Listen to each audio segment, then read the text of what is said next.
హల్లెలూయా. మరి ఈరోజు మనము చూస్తున్నాం, మరి ప్రపంచంలో పరిస్థితి ఏమాత్రం బాగోలేదు.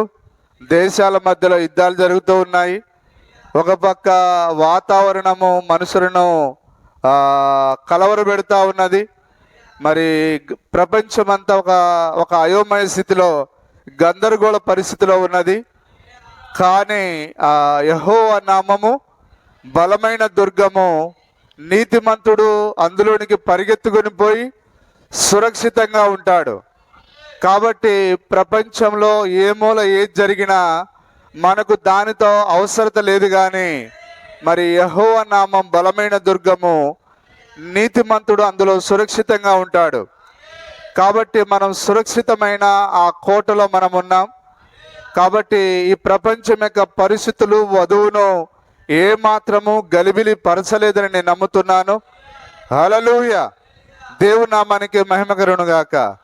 మరి ఈరోజు దయ్యము మరి అనేక రకాలుగా మూలవాక్యాన్ని తారుమారు చేస్తూ ఉన్నది, గలిబిలి చేస్తూ ఉన్నది. ఈరోజు మరి సాతానుడు చాలా ఫ్రీ అయిపోయాడు. ఎందుకనంటే వానికి ఒకప్పుడు ఈ ప్రచార మాధ్యమాలు, ఎలక్ట్రానిక్ మీడియా, ప్రింట్ మీడియా లేకముందు వాని కార్యాలు కొద్ది కష్టతరంగా ఉండేది. కానీ ఎప్పుడైతే ఈ యొక్క 5G ఫోన్ వచ్చిందో, లేదా ఈ ఇంటర్నెట్ అనేది వచ్చిందో, వాడు శుభ్రంగా ఏసీ పెట్టుకొని కాలు మీద కాలేసుకొని వాడు రెస్ట్ తీసుకుంటున్నాడు. మరి ప్రజల మధ్యలో స్విచ్ పెట్టేశాడు. హల్లెలూయా. మరి ఈరోజు యూట్యూబ్ వచ్చిన దగ్గర నుంచి వాని పని చాలా తేలికైపోయినది. చాలా వాని పనిని వాడు ప్రజల మధ్యలో సులువుగా చేయగలుగుతున్నాడు. హల్లెలూయా. ఈరోజు మనం లోకంలో ఎక్కడ కూడా సురక్షితమైన ప్రదేశాన్ని కనుగొనలేం. హల్లెలూయా. హల్లెలూయా. మరి ఒక ఇద్దరు మనుషులు కలిసే వారి సంభాషణలలో ఏ మాత్రం నీతి గాని నిజాయితీ గాని లేదు. హల్లెలూయా. హల్లెలూయా. మరి వారు చూడ్డానికి ఒక గొప్ప ఉద్యోగంలో ఉంటారు, ఒక గొప్ప హోదాలో ఉంటారు, ఒక మంచి నాయకుడిగా కనిపిస్తారు. కానీ వాని నాలుక భయంకరమైన నీచమైన కార్యాలు మాట్లాడుతుంది. అందులో ఒక స్త్రీ అని లేదు, పురుషుడని లేదు. మరి ఈరోజు ఏ మానవుడు చిన్న పెద్ద తేడా లేకుండా మరి అసహ్యమైన మాటలు మాట్లాడుతూ ఉన్నారు. కానీ ఈరోజు దేవుడు మనల్ని ఆ సాతానుడి యొక్క ప్రతి అసహ్యమైన కార్యాల నుంచి ఆయన మనల్ని భద్రపరిచి ఉన్నాడు. హల్లెలూయా. నిజం వచ్చి ఈరోజు మరి యూట్యూబ్లలో చాలా గందరగోళాన్ని తీసుకొని వచ్చింది. యూట్యూబ్లో కాదు కానీ యూట్యూబ్ ద్వారా ప్రజల మధ్యలో, ప్రపంచ జనుల మధ్యలో గందరగోళాన్ని తీసుకొని వచ్చి ఉన్నది. యూట్యూబ్ వచ్చిన తర్వాత అందరూ హీరోయిన్లే, అందరు హీరోలే.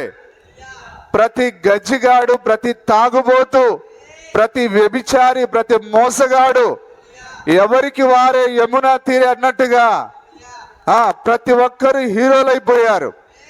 హల్లెలూయా. దేవుని నామానికి స్తుతి కలుగును గాక. యూట్యూబ్ వచ్చిన తర్వాత మనం ఎవరిని అరే అబ్బాయి నువ్వు ఇట్లా చేయకూడదురా అని మనం అనలేం. ఏ స్త్రీని కూడా అమ్మా నువ్వు ఇట్లా చేయకూడదని ఎవరిని మనం కంట్రోల్ చేయలేం. ఈరోజు మానవుని యొక్క ఆ స్థితి దేవుని చేతిలో నుండి దాటిపోయి ఉన్నది. హల్లెలూయా. అందుకొరకే దేవుడు అన్నాడు, నరులతో నా ఆత్మ ఎల్లప్పుడూ వాదించదు, వారి ఊహంతయు చెడ్డది అన్నాడు ఆయన. కాబట్టి నోవాహు కాలంలో అదే కార్యాలు జరిగాయి. వారి ఊహలు చెడిపోయాయి, వారి తలంపులు చెడిపోయాయి, వారి చూపులు చెడిపోయాయి, వారి నాలుక చెడిపోయింది, వారి నోరు చెడిపోయింది. హల్లెలూయా. దేవుని నామానికి మహిమ కలుగును గాక. మన ప్రవక్త అన్నాడు, ఒక త్రాగుబోతు కంటే అబద్ధికుడు చాలా ప్రమాదకరమైన వాడు అన్నాడు. నేను నా పక్కన ఒక తాగుబోతునైనా ఉంచుకుంటా కానీ అబద్ధికుడు మాత్రం నేను ఉంచుకోను అన్నాడు ఆయన. హల్లెలూయా. ఈ వర్తమానం అని పేరు పెట్టుకొని కూడా భయంకరమైన అబద్ధాలు ఆడేవారు బయలుదేరారు. దేవుని నామానికి స్తుతి కలుగును గాక. మరి నిజంగా యూట్యూబ్ వచ్చి ఈరోజు మనం ఎవరిని ఏమి అనలేని పరిస్థితిలో మనం ఉన్నాం. అందుకొరకే ఈరోజు నానా రకాలైన పాతాళపు బోధలన్నీ భూమి మీదకి వచ్చేసాయి. ఎవడు ఇష్టం వచ్చింది వాడు మాట్లాడిస్తా ఉన్నాడు. దేవుని యొక్క మూల వాక్యంతో ఏ మనిషికి పని లేదు. ఈరోజు వాని పుర్రెకి ఏం తోస్తే అది మాట్లాడిస్తున్నాడు. వాని మైండ్కి, వాని మెదడుకు, వాని మోకాళ్ళకు ఏది మంచిగా అనిపిస్తే అది మాట్లాడేస్తున్నాడు. కానీ దేవుని వాక్యం ఇలాగ మాట్లాడుతూ ఉన్నదా? పౌలు గారు ఇలాగ మాట్లాడా? పేతురు ఇలాగ చెప్పాడా? ఆదిమ అపోస్తలులు ఈ విధంగా చెప్పారా? మన ప్రభు అయిన యేసుక్రీస్తు ఇలాగ చెప్పాడా? దేనిని నువ్వు మాట్లాడాలా, మాట్లాడకూడదా? వాని నోట్లో వడపోత సాధనం అనేది లేకుండా పోయింది. ఆమేన్. వడపోత సాధనం ఎవరంటే వాక్యము. వడపోత సాధనం ఎవరంటే పరిశుద్ధాత్మ. ఆమేన్. ఈ పరిశుద్ధాత్మను పొందుకొని మనుషుల ద్వారా నానా రకాలైన తప్పుడు బోధలు భూమి మీదకి వచ్చేసాయి. ఏది తోసేవో అది మాట్లాడేస్తా ఉన్నారు. దేవుని నామానికి స్తుతి మహిమ కలుగును గాక. హల్లెలూయా. హల్లెలూయా. హల్లెలూయా. వాక్యానికి వక్ర భాష అని చెప్పేస్తున్నారు. నానా రకాలైన తప్పుడు అర్థాలు చెప్పేస్తున్నారు. నిజమేనా? ఆ రోజు సాతానుడికి భలే కష్టమైపోయింది. వానికి యూట్యూబ్ లేదు కాబట్టి వాడు మరి ఒక మనిషిని పట్టుకోవాలి, వాడిని దూరాలి. అది కూడా అందరి దగ్గరికి పోవాలంటే చాలా కష్టతరంగా ఉండేది. కానీ ఈరోజు వాని పని చాలా సులువైపోయింది. హల్లెలూయా. ఈరోజు వాడు అందరిని వాడుకుంటున్నాడు. అరే నువ్వెందుకు మాట్లాడకూడదు? నువ్వెందుకు ఒక సూట్ వేసుకోకూడదు? ఒక మంచి చొక్కా వేసుకొని యూట్యూబ్లో నువ్వెందుకు మాట్లాడకూడదు? నువ్వు మంచి మాటకారివి, నువ్వు మాట్లాడితే స్పష్టంగా అర్థమవుతుంది. నీకు ఏ దోశ అది మాట్లాడు. బైబిల్లోదే కదా నువ్వు మాట్లాడేది. నువ్వు ఏం మాట్లాడినా దాన్ని దేవుడు మెచ్చుకుంటాడు అన్నట్టుగా సాతానుడు వారి వెనకాల ఉండి ఏది పడితే అది మాట్లాడిస్తున్నాడు. హల్లెలూయా. హల్లెలూయా. దేవుని నామానికి స్తుతి కలుగును గాక. ఈరోజు మరి దేవుని నుంచి మానవ జాతి పూర్తిగా దూరం అయిపోయింది. ఏ విధంగా? దేవుడు అన్నాడు, నేను తప్ప వేరొక దేవుడు నీకు ఉండరాదు అన్నాడు ఆయన. కానీ ఈరోజు సంఘ శాఖలన్నీ ఏమని బోధిస్తున్నాయి? దేవుడు త్రిత్వమై ఉన్నాడు, దేవుడు ముగ్గురై ఉన్నాడు, ఇద్దరై ఉన్నాడు. ఆ విధంగా వారు నానా రకాలైన బోధలు చేస్తూ ఉన్నారు. కానీ దేవుడు ఒక్కడే ఆయన. నేను తప్ప వేరొక దేవుడు లేడు, నీకు రాదు, ఉండకూడదని అన్నాడు ఆయన. దేవుని నామానికి స్తుతి మహిమ కలుగును గాక. ఒకసారి మనము యెషయా గ్రంథము 43వ అధ్యాయం 10వ వచనం ఒకసారి చదువుదాం. యెషయా గ్రంథము 43వ అధ్యాయం 10వ వచనం.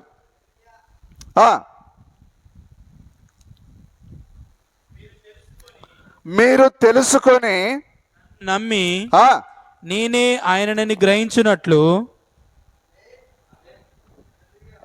చదవండి.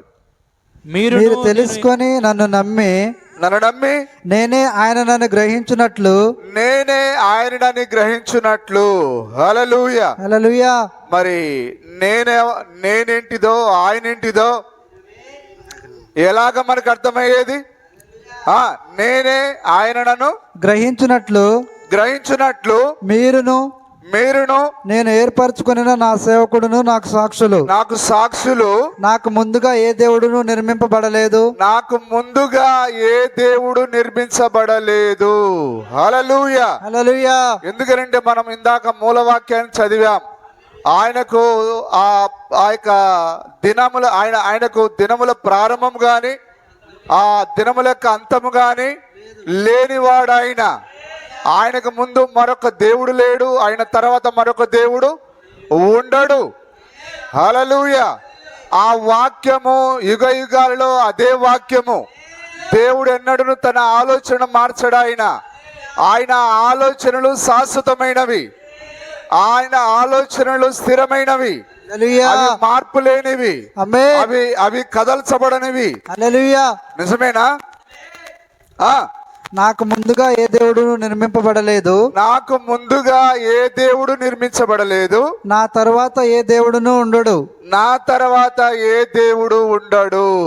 హల్లెలూయా. హల్లెలూయా. ఇప్పుడు ఆయన నాకు ముందుగా ఎవరు లేరంటున్నాడు, నా తర్వాత ఎవరు ఉండరని అంటున్నాడు ఆయన. ఆమేన్. మరి కొత్త నిబంధనలు వచ్చేసరికి ఆయన నేను నా తండ్రి దగ్గర వచ్చి ఉన్నాను, నేను నా తండ్రి వద్దకు ఎక్కిపోతున్నాను అంటే ఈ విధంగా మాట్లాడుతున్నాడు అంటే హల్లెలూయా. హల్లెలూయా. అది మర్మమై ఉన్నది. ఆమేన్. మరి ఆయన మూల వాక్యానికి విరోధంగా మాట్లాడలేడు గాని yes ఆయన మర్మంగా మాట్లాడుతూ ఉన్నాడు. ఆయన మూల వాక్యాన్ని ఆయన వ్యతిరేకించట్లేడు. ఆయన తన వాక్యాన్ని తానే కాదని చెప్పలేడు. ఆయనకు ప్రతి మాట అవునట్టుగానే ఉన్నాయి. yes ఏ మాట కూడా తీసివేయడానికి వీల్లేదు, ఏది కూడా కలపడానికి వీల్లేదు. ఆమేన్. హల్లెలూయా. హల్లెలూయా. ఇప్పుడు ఆయన నేను నా తండ్రి ఎదురు నుంచి వచ్చి ఉన్నాను, నా తండ్రి ఎద్దుకు ఎక్కిపోతున్నాను అన్నాడు ఆయన. ఆమేన్. అంటే యేసుక్రీస్తుకు మరొక తండ్రి ఉన్నాడని అర్థమా? కాదు. లేకపోతే ఈయన రెండో దేవుడు అని అర్థమా? కానే కాదు. హల్లెలూయా. తండ్రి అనగా ఆయన తండ్రి స్థానం నుంచి వచ్చాడు. ఆమేన్. ఆయన తండ్రి స్థానం నుంచి దిగి వచ్చాడు. హల్లెలూయా. ఆయన ఇప్పుడు ఎక్కడ ఉన్నాడనంటే కుమారుని యొక్క స్థానంలో ఉన్నాడు. ఆమేన్. ఇప్పుడు ఆయన తన యొక్క కుమారత్వాన్ని ముగించుకొని హల్లెలూయా. మరలా ఆయన తండ్రి స్థానానికి వెళ్ళిపోతున్నాడు. ఆమేన్. అందుకొరకే నేను నా తండ్రి ఎదురు నుంచి దిగి వచ్చి ఉన్నాను, ఆమేన్. మరలా నేను తండ్రి ఎద్దుకు ఎక్కిపోతున్నాను అన్నాడు ఆయన. హల్లెలూయా. కాబట్టి ఆయన యొక్క స్థానమును గురించి మాట్లాడుతున్నాడే తప్ప ఆయన మరొక దేవుడు అక్కడ తండ్రిగా ఉన్నాడు, నేను కుమారుడిగా ఉన్నాను అనే కార్యాల గురించి కాదు ఆయన మాట్లాడేది. హల్లెలూయా. హల్లెలూయా. హల్లెలూయా. దేవుని కుమారుడు అనగా అక్షరాల దాని అర్థము దేవుడు అని అర్థము. ఆమేన్. దేవుని కుమారుడు అంటే దేవునికి ఒక కుమారుడు ఉన్నాడని దాని అర్థం కాదు. హల్లెలూయా. దేవుని కుమారుడు అనగా దాని అర్థము దేవుడు అని అర్థం. దేవుని కుమారుడు ఎవరని మీరు అడిగితే యూదులను అక్షరాల దేవుడే అని అంటారు. వాడు ఆమేన్. నిజమేనా కాదా? హల్లెలూయా. దేవుని కుమారుడు అనగా దేవుడు అంటే ఈరోజు అన్యులమైన మనకేమర్థమైంది, ఈరోజు సంఘ శాఖలకు ఏమర్థమైంది? దేవుని కుమారుడు అంటే అర్థం దేవునికి ఒక కుమారుడు ఉన్నాడని వాళ్ళు అర్థం చేసుకున్నారు. హల్లెలూయా. కానీ ఇదంతా వీళ్ళు ఎక్కడ నేర్చుకున్నారు? బైబిల్ కళాశాలలో నేర్చుకున్నారు. ఈరోజు ఉన్న భూమి పైన ఉన్న ఈ కళాశాలలు, లేకపోతే ఈ BTHలు, లేకపోతే ఈ DDలు అవి దైవత్వాన్ని నేర్పించలేవు. నీకు దైవత్వం అర్థం కావాలంటే నీవు ముందుగా నిర్ణయించబడి ఉండాలి. నిజమేనా? దైవత్వం అనేది అన్నకు అర్థం కాలే, కయ్యప్పకు అర్థం కాలే, ఆ చదువుకున్న శాస్త్రులకు అర్థం కాలే, పరిశీలకు అర్థం కాలే. కానీ ఆ యొక్క చదువు రాని పేతురుకు దైవత్వం అర్థమైంది. హల్లెలూయా. ఆయన కైసరు ప్రాంతానికి వచ్చి ఆయన తన శిష్యులను అడిగాడు. ఆయన ఏమని, నన్ను గురించి ప్రజలు ఏమనుకుంటున్నారు? నిజమేనా? చదవండి 16వ అధ్యాయం 13వ వచనం, మత్తయి సువార్త 16వ అధ్యాయం 13వ వచనం చదవండి సార్. కైసరే ప్రాంతములకు వచ్చి. యేసు ఎక్కడికి వచ్చాడు? కైసరే ప్రాంతములు. అందరు మాట్లాడతారా? ఫిలిప్పుదైన కైసర ప్రాంతంలోకి వచ్చి మనుష్య కుమారుడు ఎవడని జనులు చెప్పుచున్నారని. మనుష్య కుమారుడు అంటే ఎవరు? ప్రభు అయిన క్రీస్తు, యేసుక్రీస్తు. హల్లెలూయా. ఆయనే మనుష్య కుమారుడు, ఆయనే దేవుని కుమారుడు, ఆయనే మెస్సయ్య, ఆయనే మొదటివాడు, ఆయనే కడపటివాడు, ఆయనే ఆది అంతమునై ఉన్నాడు, ఆయనే అల్ఫా ఒమేగా ఉన్నాడు, ఆయనే దావీదు వేరును చిగురునై ఉన్నాడు. మరొక దేవుడు అక్కడ లేడు. దీనికట విలియం బ్రెనామ్ గారికి దైవత్వం అర్థం కాలేదని దయ్యాలన్నీ యూట్యూబ్లో కూర్చొని పనికి మారిన ప్రసంగాలు చేస్తున్నాయి. దయ్యము నీకు తెలుసు కానీ నీ బిడ్డలకు దేవుడెవరో నువ్వు చెప్పకుండా తేటపరచకుండా దాచిపెడుతున్నావు. హల్లెలూయా. ఎందుకంటే దాచిపెట్టడమే మంచిది. ఒకవేళ దాచిపెట్టకపోతే వాళ్ళు ఏమవుతారు? పరలోకానికి పరిగెత్తుకుని వస్తారు. Yes. పరిగెత్తుకొని రావడానికి మీకు అక్కడ సీట్లు లేవు. Yes.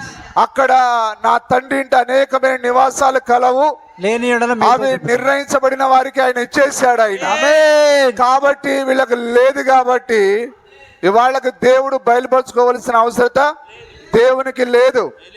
దేవుడు నామానికే స్తుతి కలుగును గాక. మనుష్య కుమారుడు ఎవరని జనులు చెప్పుచున్నారని ఎందుకు ఆయన మనుష్య కుమారుడని తన్ను తాను ఆయన చెప్పుకుంటున్నాడు. ఆయన ఆ యొక్క ద్వితీయోపదేశ కాండం 18వ అధ్యాయంలో మరి ఆ యొక్క ప్రజలు అడిగారు, అయ్యా ఇక నుంచి దేవుడు మాతో మాట్లాడకూడదు, నీవు మాత్రమే మాట్లాడాలి. అందుకొరకే దేవుడు ఇప్పుడు ఏ విధంగా రావాలనుకున్నాడు? ప్రవక్తగా రావాలనుకున్నాడు ఆయన, మనుష్య కుమారుడిగా రావాలనుకున్నాడు ఆయన. హల్లెలూయా. కాబట్టి ఇప్పుడు ఆయన మోసే అంటున్నాడు ఆ యొక్క ఇశ్రాయేలులతో, దేవుడు మీలో నుండి నా వంటి ఒక ప్రవక్తను మీ సహోదరుల నుండి పుట్టించును. ఆమేన్. హల్లెలూయా.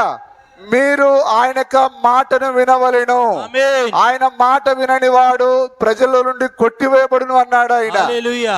కాబట్టి మోసే యొక్క ప్రవచనం ప్రకారంగా ఇప్పుడు ఆయన ప్రవక్తగా వస్తున్నాడు, లేదా ఆయన భూమి మీద మనుష్య కుమారుడిగా ప్రత్యక్షమయ్యాడు ఆయన. అందుకొరకే మోసే యొక్క లేఖనాన్ని ఎత్తుకొని మాట్లాడుతున్నాడు ఆయన. అందుకొరకే యూదులతో ఏమన్నాడు ఆయన? మీరు మోసేను నమ్మినట్టయినా నన్నును నమ్మి ఉందురు అన్నాడు. ఎందుకు? మోసే ఆ యొక్క మెస్సయ్య గురించి రాశాడు. మోసే ఆ యెహోవా శరీరధారిగా వస్తాడని రాశాడు ఆయన. హల్లెలూయా. దేవుని నామానికే స్తుతి కలుగును గాక. అందుకొరకు ఆయన మరణించి తిరిగి లేచిన తర్వాత ఆ ఇద్దరు శిష్యులతో ఆయన ఎమ్మాయి గ్రామానికి వెళ్తున్నా ఇద్దరు శిష్యులతో మాట్లాడినప్పుడు ఆయన మోసే ధర్మశాస్త్రంలోను ప్రవక్తల గ్రంథంలోను కీర్తన గ్రంథంలోను ఆయన ఎత్తి ఆ వచనాలను ఎత్తి తన గురించి రాయబడిన లేఖనాన్ని వారికి విశద పరిచి ఉన్నాడు ఆయన. అప్పుడు అయినా గాని వారి మనోనేత్రాలు తెరవబడలేదు. గాని ఎప్పుడైతే ఆయన రొట్టెను విరిచాడో, హల్లెలూయా, అందుకొరకే రొట్టె విరిచే కార్యక్రమం ఎక్కడ ఉన్నది? నిజమైన రొట్టె విరిచే కార్యము ఏ సంఘ శాఖలో లేదు. గాని నువ్వు తిరిగి ఈ వర్తమానం దగ్గరికి రావాలి. ఎప్పుడైతే ఈ వర్తమానంలో రొట్టెను విరుస్తావో అప్పుడు ఈ లేఖనాలని నీకు అర్థమవుతాయి. ఈరోజు మనకెందుకు అర్థమైంది ఈ వాక్యాలన్నీ? ఈరోజు మనం ప్రభురాత్రి భోజనాలు పాల్గొంటున్నాం కాబట్టి నా శరీరము తిని నా రక్తమును త్రాగువాడు నిత్య జీవము గలవాడు. అంటే దాని అర్థం నిత్య జీవం ఏంటిది?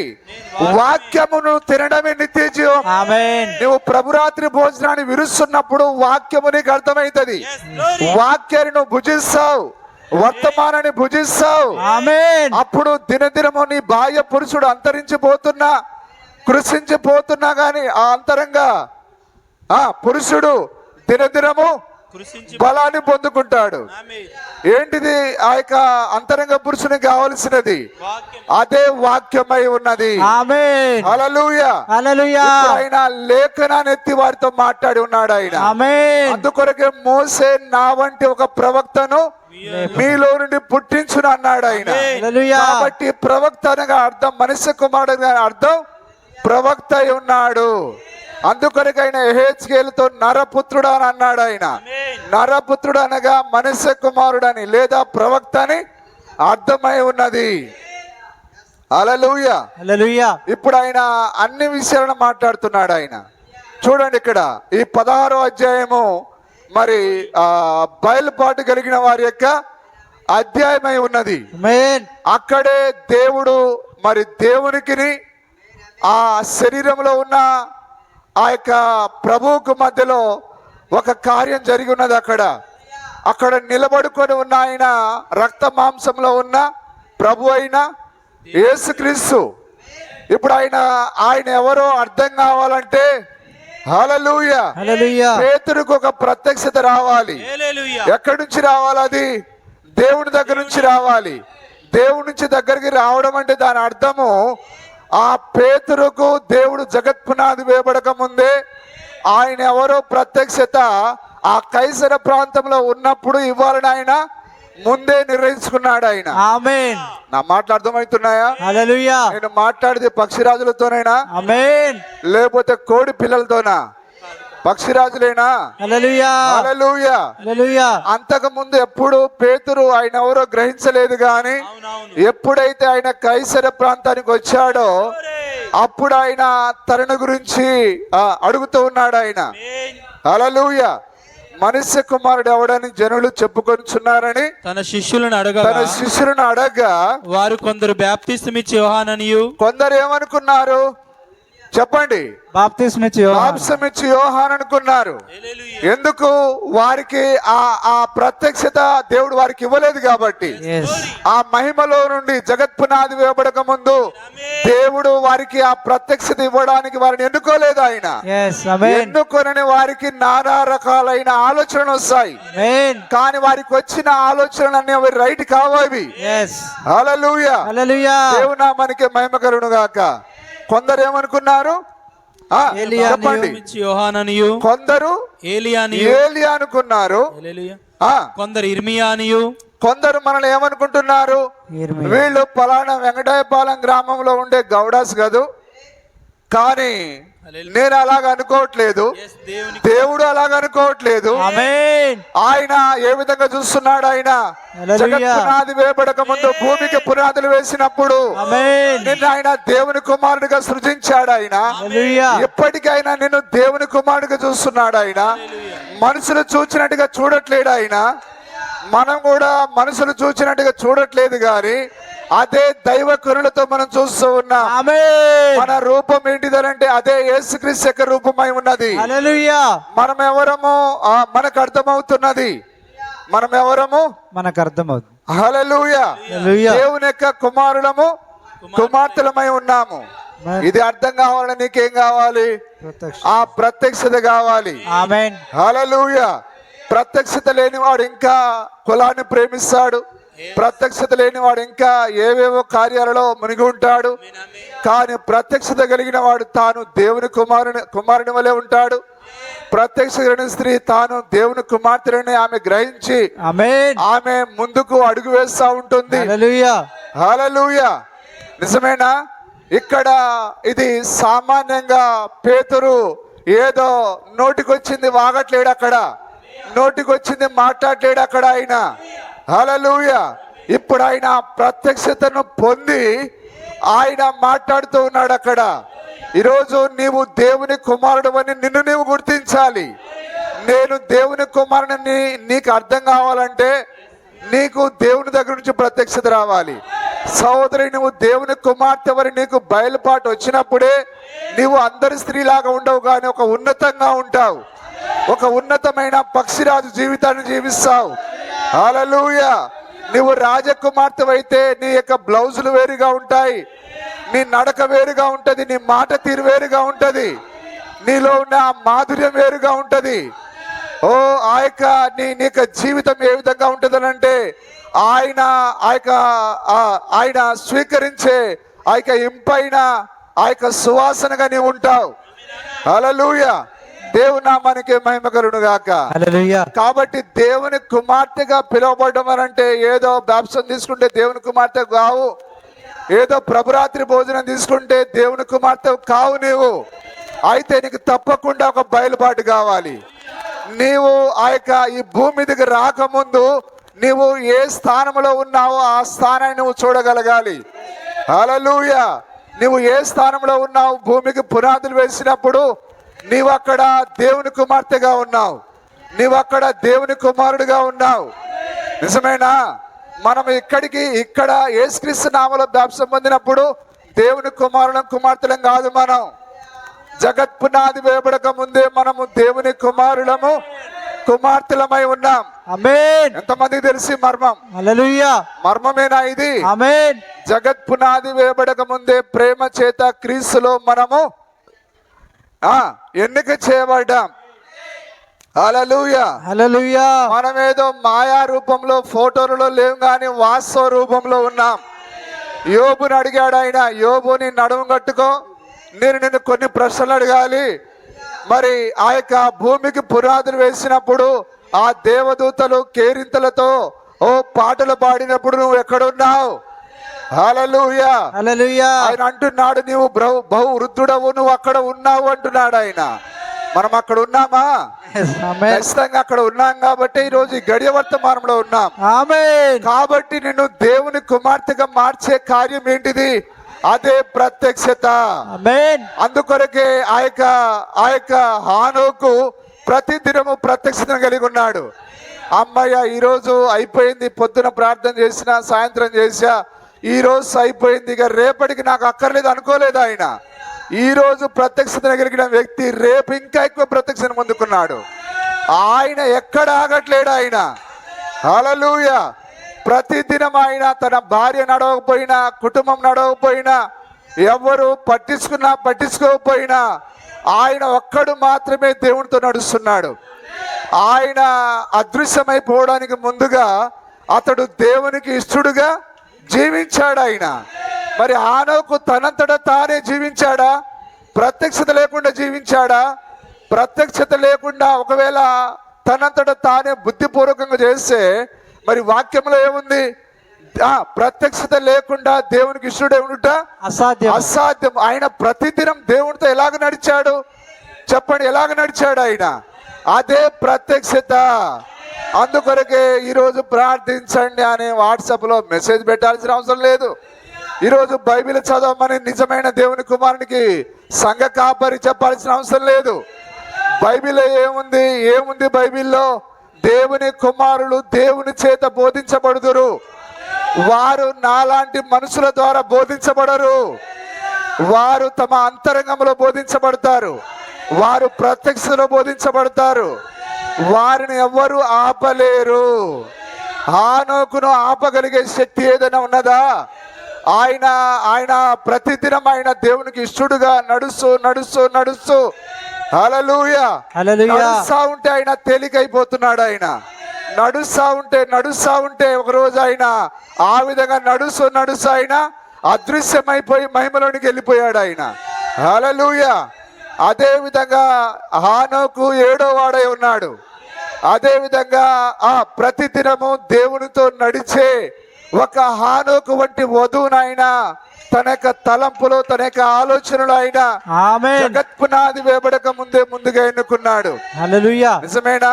అందుకొరకే మనం ప్రతిదినము ప్రార్థించాలి, ప్రతిదినము వాక్యాన్ని చదవాలి, ప్రతిదినం వర్తమానం చదవాలి, ప్రతిదినం మనం దేవుని కొరకు మనం జీవించాలి.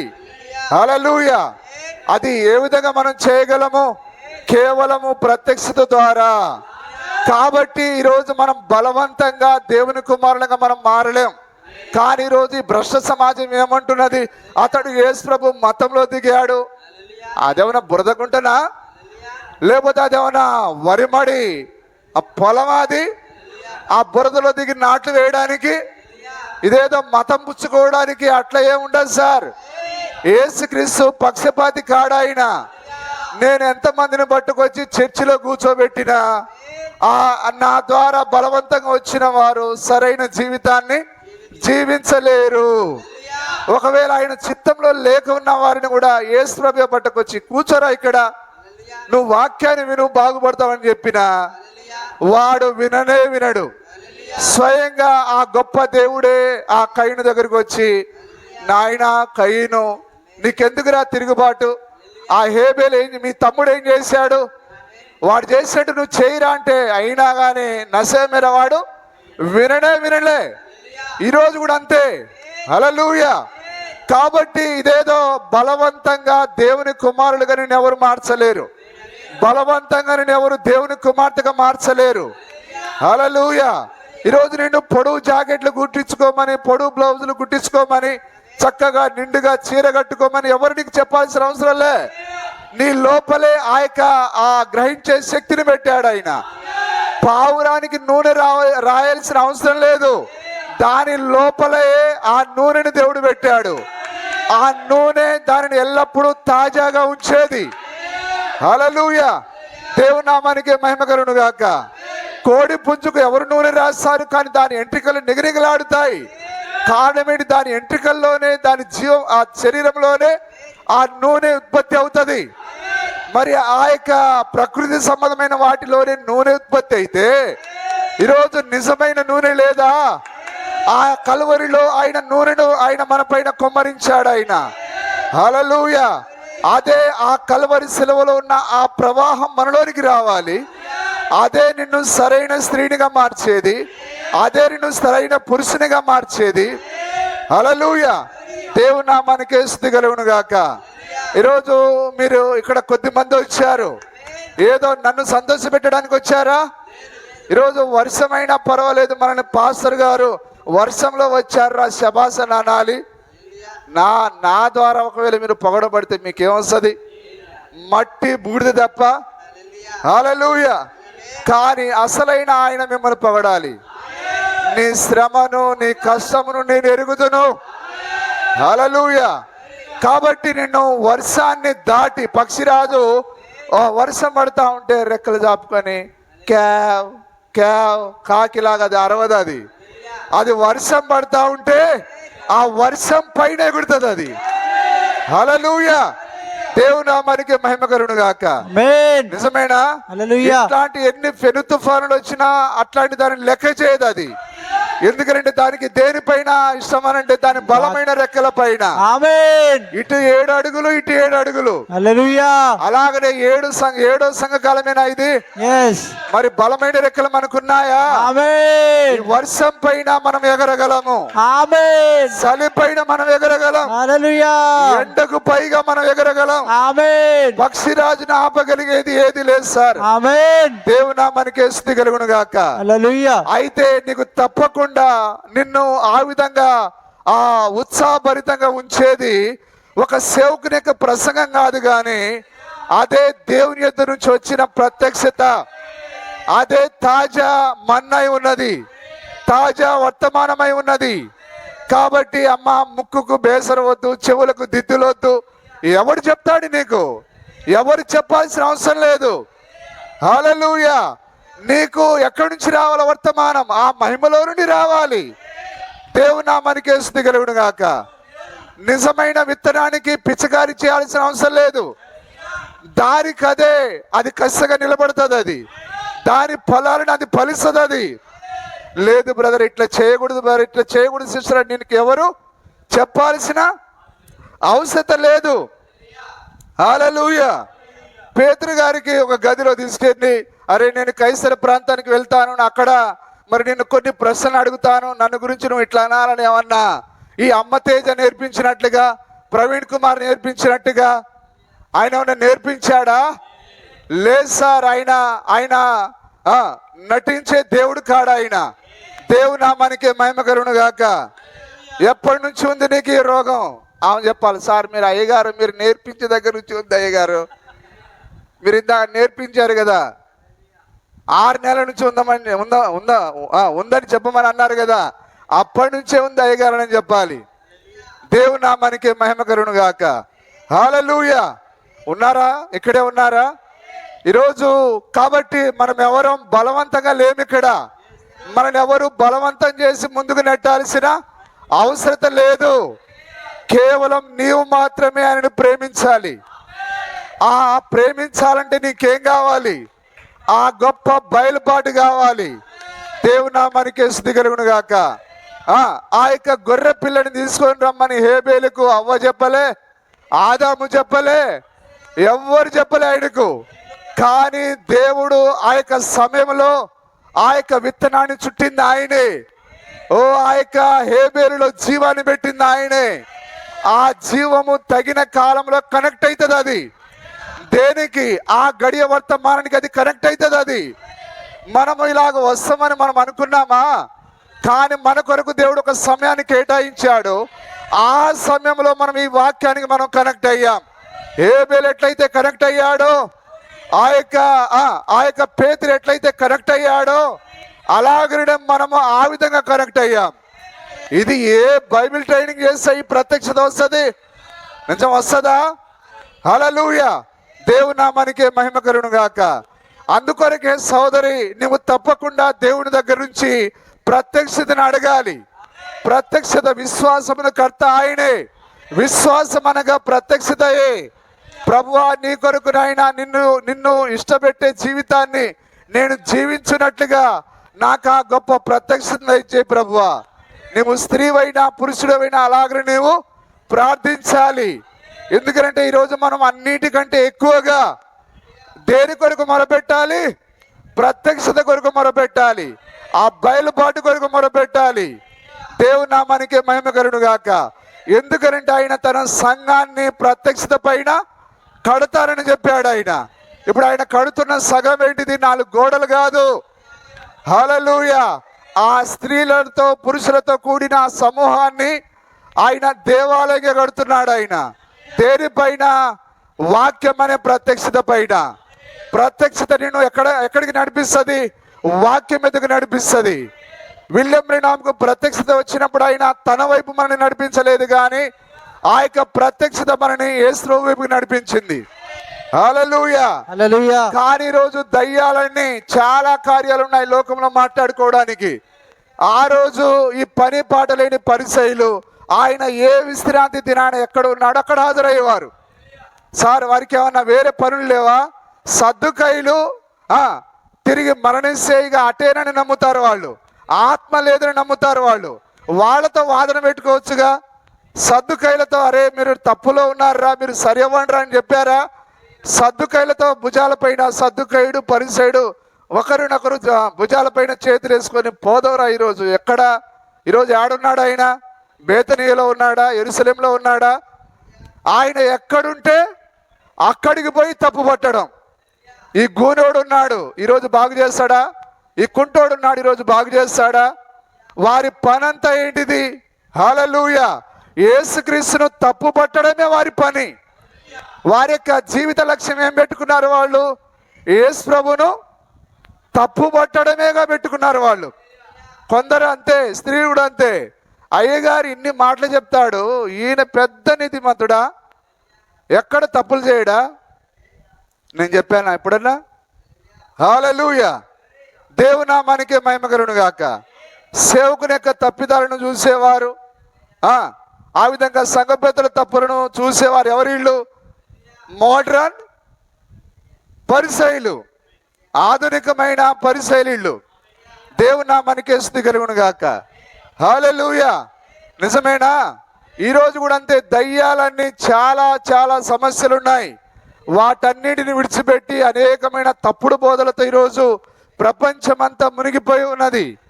వాటన్నిటిని విడిచిపెట్టి ఈరోజు ప్రతి గజ్జిగాడు, గూనిగాడు, స్నానం చేసేటోడు, చేయనోడు, పాసిమోడు అందరూ కెమెరా ఎటు పెట్టారు? విలియం బ్రెన్హామ్ వైపు పెట్టారు. ఎందుకంటే విలియం బ్రెన్హామ్ ఒక్కడే వాక్యంతో నిలబడిన వాడు. ఆయన ఎక్కడ తప్పు మాట్లాడాడు? ఎక్కడ తప్పు మాట్లాడలేదు ఆయన. యేసు ప్రభులోనే ఆ రోజు పరిసయ్యుల శాస్త్రులు తప్పు పట్టారంటే, అరే మీకు కొద్దిగానే బుర్ర ఉండాలి కదా. విలియం బ్రెన్హామ్లో బోర్డు తప్పులు దొరుకుతాయి, యేసు ప్రభులోనే వారు తప్పులు దొరకబడితే నిజమేనా కాదా? కొద్దిగానే బుర్ర ఉండాలా లేదా? ఆయన మానవుడు. ఆయన మీరు ఎన్ని తప్పిదాలు ఎత్తి చూపించినా, హల్లెలూయా, ఆయన దేవుని చేత రుజువు చేయబడిన ప్రవక్త. ఆయన దేవుని నామానికి మహిమ కలుగును గాక. ఆమేన్. హల్లెలూయా. అందరూ గట్టిగా చెప్తారా? దేవుని నామానికి స్తుతి కలుగును గాక. కాబట్టి ఎవరు ఎన్ని మాట్లాడినా ఈ గడియ వర్తమానికుడు ఆయనే. నిజమేనా? కాబట్టి ఆ రోజు యేసు ప్రభు కాలంలో మన ప్రభువును ఏ విధంగా అయితే శాస్త్రుల పరిచయులు దయ్యము వారిలో ఉండి ఏ విధంగా అయితే ప్రభువును తక్కువ చేసి మాట్లాడి ఉన్నదో, ఈరోజు దయ్యం అదే పని చేస్తూ ఉన్నది. తన యొక్క తప్పుడు సేవకుల ద్వారా ఈ గడియ వర్తమానికులని తక్కువ చేసి చూపించడానికి ప్రయత్నం చేస్తూ ఉన్నది. ఆ రోజు ఆహాబు కాలంలో దయ్యం అదే చేసింది. ఏలియాను చులకన చేయడానికి, తక్కువ చేయడానికి వారు నానా ప్రయత్నాలు చేశారు. కానీ ఏలియా కాలంలో అది రుజువు చేయబడలేదు. కానీ ఏలియా వెళ్ళిపోయిన తర్వాత ఏలియా ప్రవచించిన ఆ ప్రవచనము అది నిరూపించబడింది. అది దేవుని నామానికి స్తుతి కలుగును గాక. కాబట్టి ఈరోజు మనల్ని దేవుని కుమార్తెగా, దేవుని కుమారునిగా నిలబెట్టేది ఏది చెప్పండి? కేవలము ప్రత్యక్షత మాత్రమే, విశ్వాసం మాత్రమే.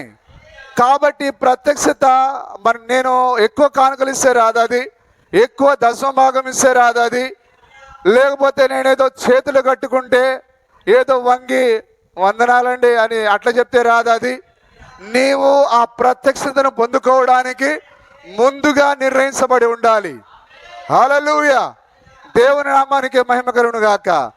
నీవు త్రాగుబోతువా, దొంగవా, మోసగాడివా, దేవుడు దానిని చూడట్లేడు. ఆయన నిన్ను ముందు ఎన్నుకున్న దాన్ని చూస్తున్నాడు. ఆయన రాహాబ్ అనే వేశ్య, కానీ ఆమె ముందుగా ఎన్నిక చేయబడిన విత్తనం. అది ఆమె శరీరంలో చేసిన తప్పిదాన్ని ఆయన లెక్క పెట్టట్లేడు. ఆయన కానీ దేన్ని బట్టి రక్షించాడు? ఆయన ఎన్నికను బట్టి రక్షించాడు. ఆయన ఎందుకు ఆమె రక్షింపబడింది? ఎందుకు రాహాబు విత్తనమై ఉన్నది? ఆమె ఆ గడియ వర్తమానికులను చేర్చుకున్నది. నిజమేనా? దేవునామానికి స్తుతి కలుగును గాక.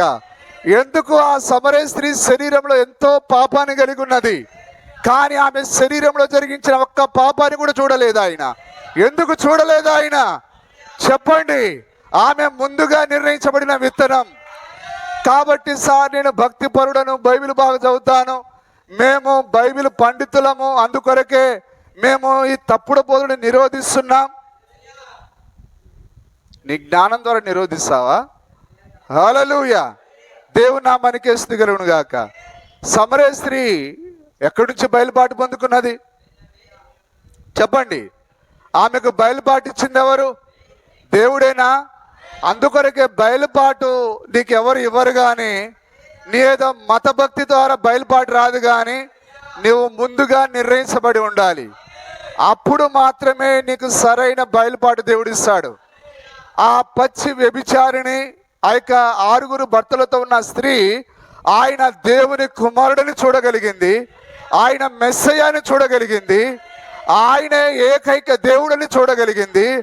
కానీ దీవారాత్రులు ఆ యొక్క రక్తము చేత పట్టుకొని అతి పరిశుద్ధ స్థలంలోకి వెళ్ళే ఆ అన్న కయప్ప, ఓ దీవారాత్రులు ఎంతో భయభక్తులతో, వారిలో ఏ మానవుడు కూడా తప్పు చూపించలేడు.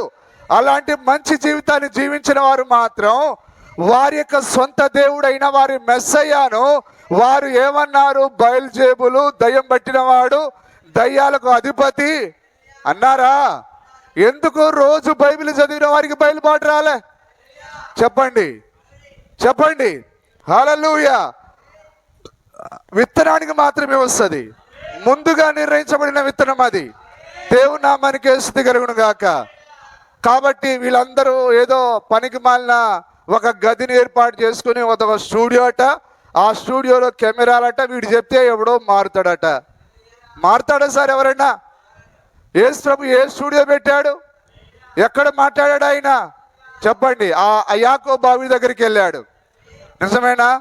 ఆయన ఒక వీధిలో నడుస్తూ ఉన్నాడు, ఆయన ఆ సముద్ర పోటున నడుస్తూ ఉన్నాడు, ఆయన అక్కడక్కడ ఆ సామానును కలుస్తూ ఉన్నాడు. ఆయన దేవుని నామానికి స్తుతి కలుగును గాక. సమరే స్త్రీకి ఆ బావి దగ్గర, ఆ వ్యభిచార స్త్రీకి ఆ నడి రోడ్డు పైన, ఆ వ్యభిచారంలో పట్టబడిన స్త్రీకి బయలుపాటు ఎక్కడొచ్చింది? ఆ నడి రోడ్డు పైన వచ్చింది. నిజమేనా? ఆ పేతురికి సముద్రపు ఒడ్డులో వచ్చింది. ఆ పిలుపుకి ఎక్కడొచ్చింది? ఆ నతానేలుకి ఎక్కడొచ్చింది? దేవుని నామానికి స్తుతి కలుగును గాక. నిజమేనా? కాబట్టి ఈరోజు మనము ప్రత్యక్షత ద్వారానే దేవుని కుమారులము, దేవుని కుమార్తెలమై ఉన్నాం. నిజమేనా? ఆ ప్రత్యక్షతయే నిన్ను చక్కని వస్త్రాలు ధరించేటట్టు చేసేది.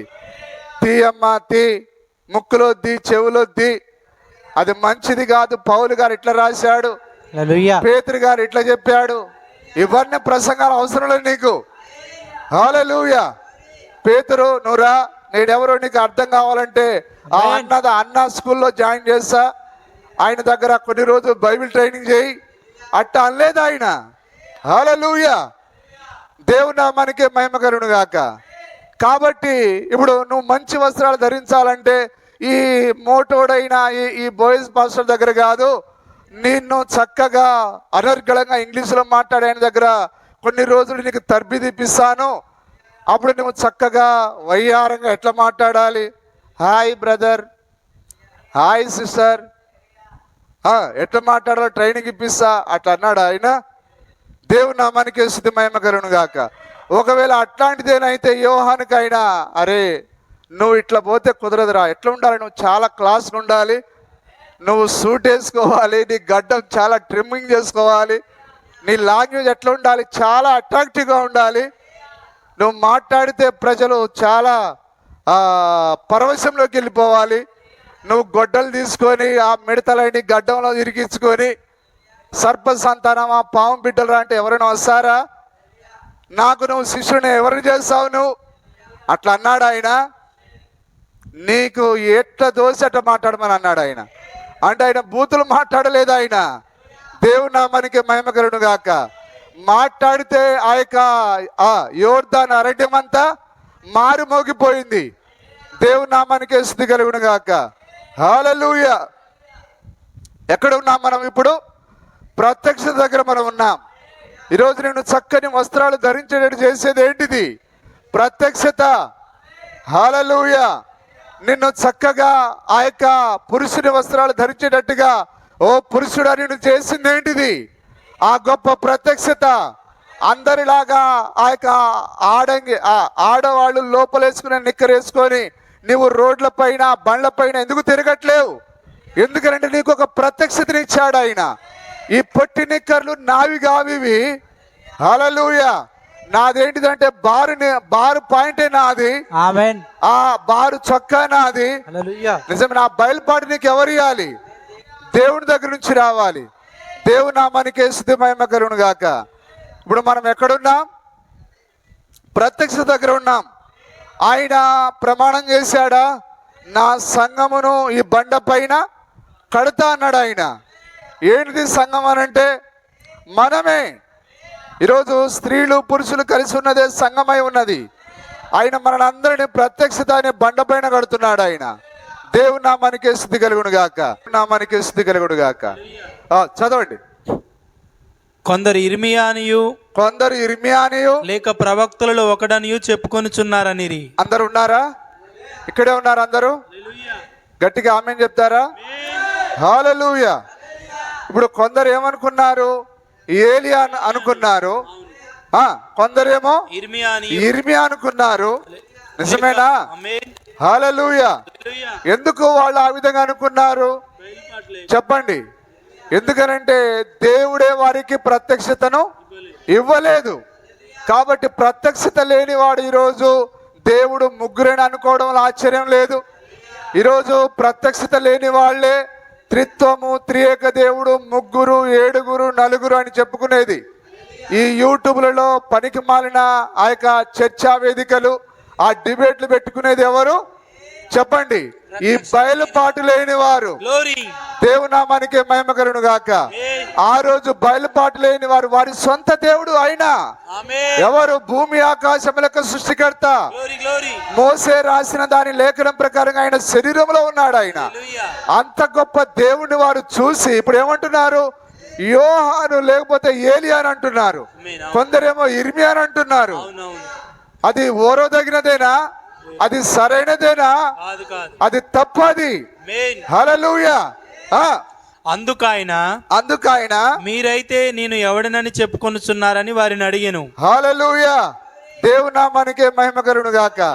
అయ్యా, అరే మీరు కూడా అట్లా అనుకోండి. అంత పెద్ద పెద్దోళ్ళు త్రియేక దేవుడు, త్రిత్వము, ముగ్గురు, బహుళత్వము, మరి నన్ను గురించి చాలా గొప్ప గొప్ప కార్యాలు మాట్లాడుతున్నారు. మీరు కూడా అట్టే నమ్మమని చెప్పలేదు ఆయన.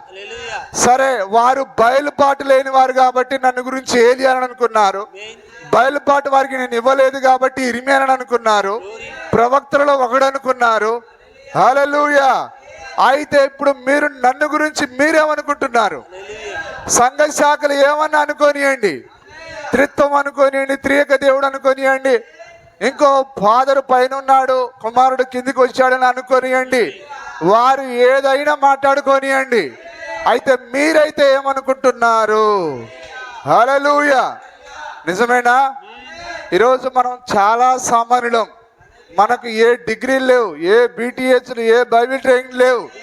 కానీ ఈరోజు దైవత్వం మనకు చాలా స్పష్టంగా ఆ స్ప్రైట్ కంటే చాలా క్లియర్గా ఉన్నది ఈరోజు. నిజమేనా? ఈరోజు వాక్యం చాలా స్పష్టంగా మనం చూడగలుగుతున్నాం. దేవుని నామానికి స్తుతి కలుగును గాక. మరి ఏ చదువు లేని, ఏ డిగ్రీ లేని మనకు ఏ విధంగా వాక్యం అర్థమైంది? అదే ప్రత్యక్షత ఉన్నది. హల్లెలూయా. అందుకు సీమోను పేతురు నీవు సజీవుడవగు దేవుని కుమారుడైన క్రీస్తు అని చెప్పెను. అక్కడ నిలబడుకొని ఉన్నాడు మనిషి కుమారుడు. ఆ మనిషి కుమారుడి గురించి పేతురు ఏం మాట్లాడుతున్నాడు? సజీవుడవగు దేవుని కుమారుడైన క్రీస్తు అని ఈ చెప్పెను. మాటలు మీ హృదయంలోనికి వెళ్తున్నట్టుగా నాకు అనిపించట్లేదు. నిజంగా గ్రహిస్తున్నారా?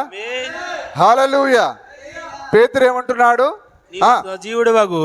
నీవు సజీవుడగు దేవుని కుమారుడైన క్రీస్తు. హల్లెలూయా. క్రీస్తు అంటేనే దేవుడై ఉన్నాడు. క్రీస్తు అంటేనే సజీవుడు ఎవరు? దేవుడు ఒక్కడే. ఇక ఆయన తప్ప ఇంకెవరు సజీవులు గారు. నీవే సజీవుడవైనా దేవుని కుమారుడవైనా క్రీస్తు అని అన్నాడు ఆయన. ఇప్పుడు అక్కడ నిలబడుకొని ఉన్న ఆయన ఎవరు? ఆయనే దేవుడని బయలుపాటు చదువులేని ఆ పేతురుకు బయలుపరచబడింది. నిజమేనా? హల్లెలూయా. కాబట్టి సంఘము దేనిపైన నిర్మించబడాలి? ఏ ప్రత్యక్షత అంటే అది త్రిత్వ ప్రత్యక్షత కాదు, అది బహుళ ప్రత్యక్షత కాదు, దేవుడు ఒక్కడే అనే ప్రత్యక్షత. పేతురు అక్కడ ఆయన ఒక్కడేనని నమ్ముతున్నాడు.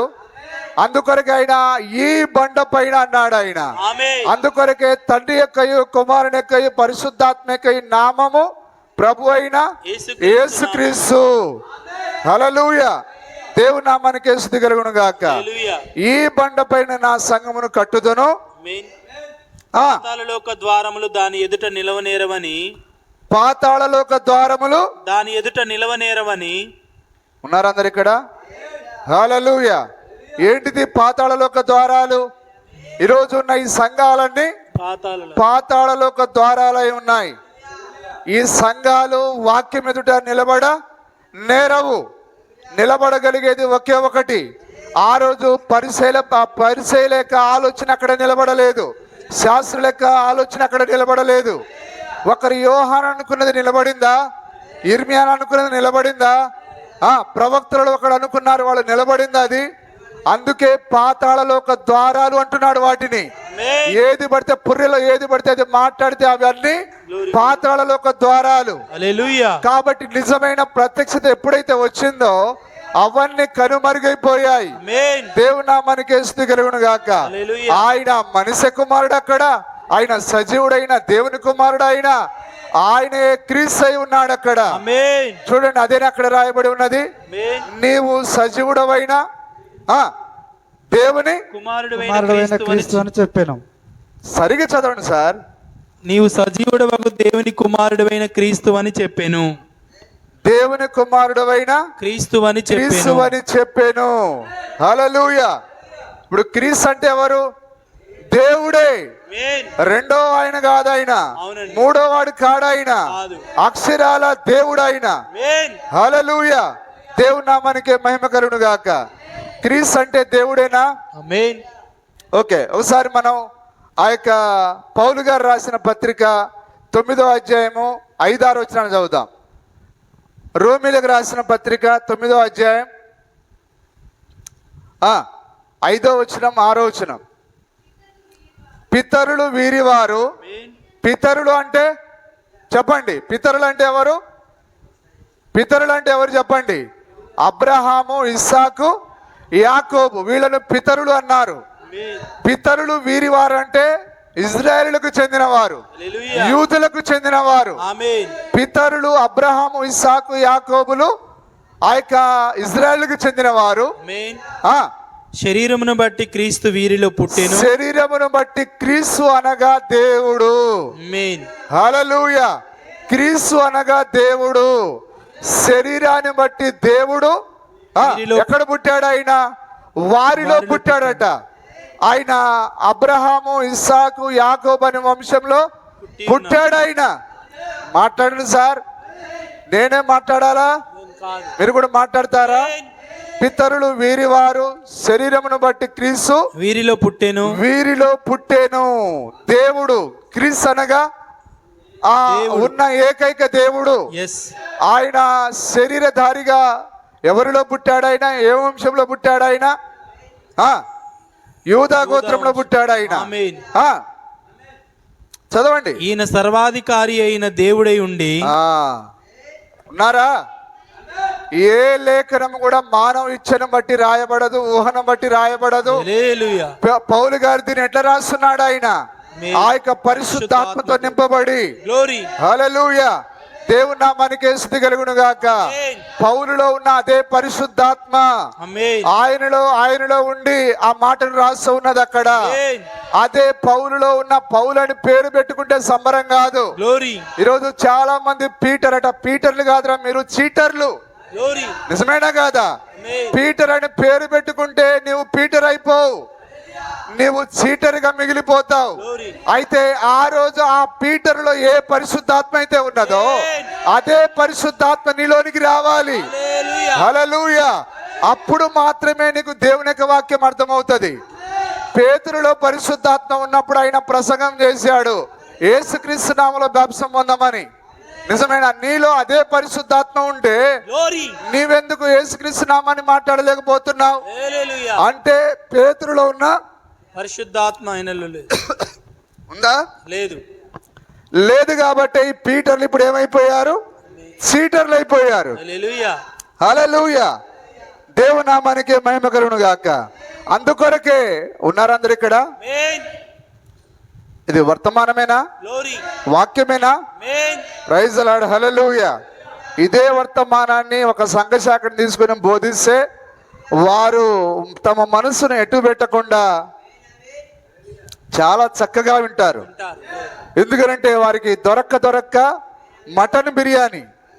దేవుని నామానికి స్తుతి కలుగును గాక. హల్లెలూయా. దేవుని నామానికి మహిమ కలుగును గాక. ఉదాహరణకు ఒక వ్యక్తి యొక్క ఆత్మను, శిల్పకారుని యొక్క ఆత్మను దేవుడు విక్టర్లో పెట్టాడు అనుకుందాం. ఇప్పుడు ఆయన రోజు వ్యవసాయం పని వదిలేసి ఏం చేస్తాడు? ఆయన సుత్తే ఉల్లి తీసుకొని ఒక శిల్పాన్ని చెక్కుతా ఉంటాడు.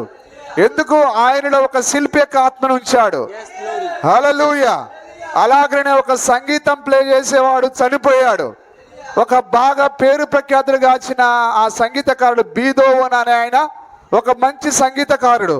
అతని యొక్క ఆత్మను తీసి మన విక్టర్లో పెట్టామనుకోండి, ఇప్పుడు ఆయన ఏం చేస్తాడు? రోజు పని పాఠాన్ని మానేసి ఇప్పుడు ఆయన చక్కగా సంగీతాన్ని వాయిస్తాడు. ఆయన ఎందుకు? ఆయనలో ఉన్న ఆత్మ అది.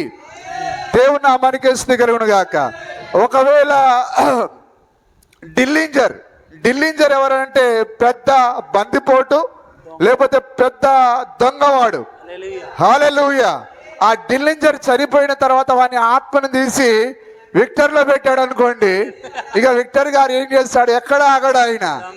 ఆయన దగ్గర బ్యాగులు, చక్కగా అన్ని కత్తులు, కటారులు, ఏ బ్యాంకును దోపిడీ చేయాలి, ఎట్లా దోపిడీ చేయాలనేది ఆయన థింకింగ్ అంతా అదే. ఎందుకు? ఆ డిల్లింజర్ లో ఉన్న ఆత్మ ఆయనలో ఉన్నది కాబట్టి. హల్లెలూయా. అలాగనే అదే యేసుక్రీస్తులో ఆత్మ పేతురులో ఉన్నప్పుడు నిజమేనా? అది ఏ నామాన్ని మాట్లాడింది? యేసుక్రీస్తు నామాన్ని మాట్లాడింది.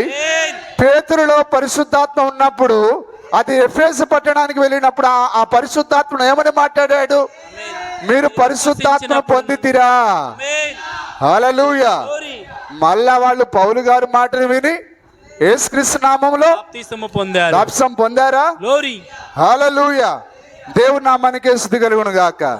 కాబట్టి పౌలు గారు ఏదో ఆశామాసిగా పెన్ను దొరికింది కాబట్టి ఏదో ఒక చదువు ఎక్కువ ఉన్నదని ఏది పడితే అది రాయట్లేడు ఆయన. నిజమేనా? దేవుని నామానికి స్తుతి కలుగును గాక. హల్లెలూయా. దేవుని నామానికి మహిమ కలుగును గాక. నిజమేనా? ఆయన ఇప్పుడు పరిశుద్ధాత్మ చేత అభిషేకించబడి రాస్తూ ఉన్నాడు. ఏమని రాస్తున్నాడు ఆయన? పితరులు వీరివారు శరీరమును బట్టి క్రీస్తు వీరిలో పుట్టెను. ఈయన సర్వాధికారి అయిన దేవుడై ఉండి. చెప్పండి. ఇప్పుడు సంఘ శాఖలకు యేసు ప్రభు సగం దేవుడు, యెహోవానేమో ఫుల్ దేవుడు, పూర్తి దేవుడు. ఈయనేమో సగం దేవుడు. కానీ పౌలు గారిలో ఉన్న అదే పరిశుద్ధాత్మ నిజమేనా? ఏదో పూర్తి దేవుడు సగం దేవుడు అని చెప్పట్లేదు అక్కడ. ఈ శరీరధారిగా పుట్టిన ఆయనే. దేవుని నామానికి స్తుతి కలుగును గాక. హల్లెలూయా.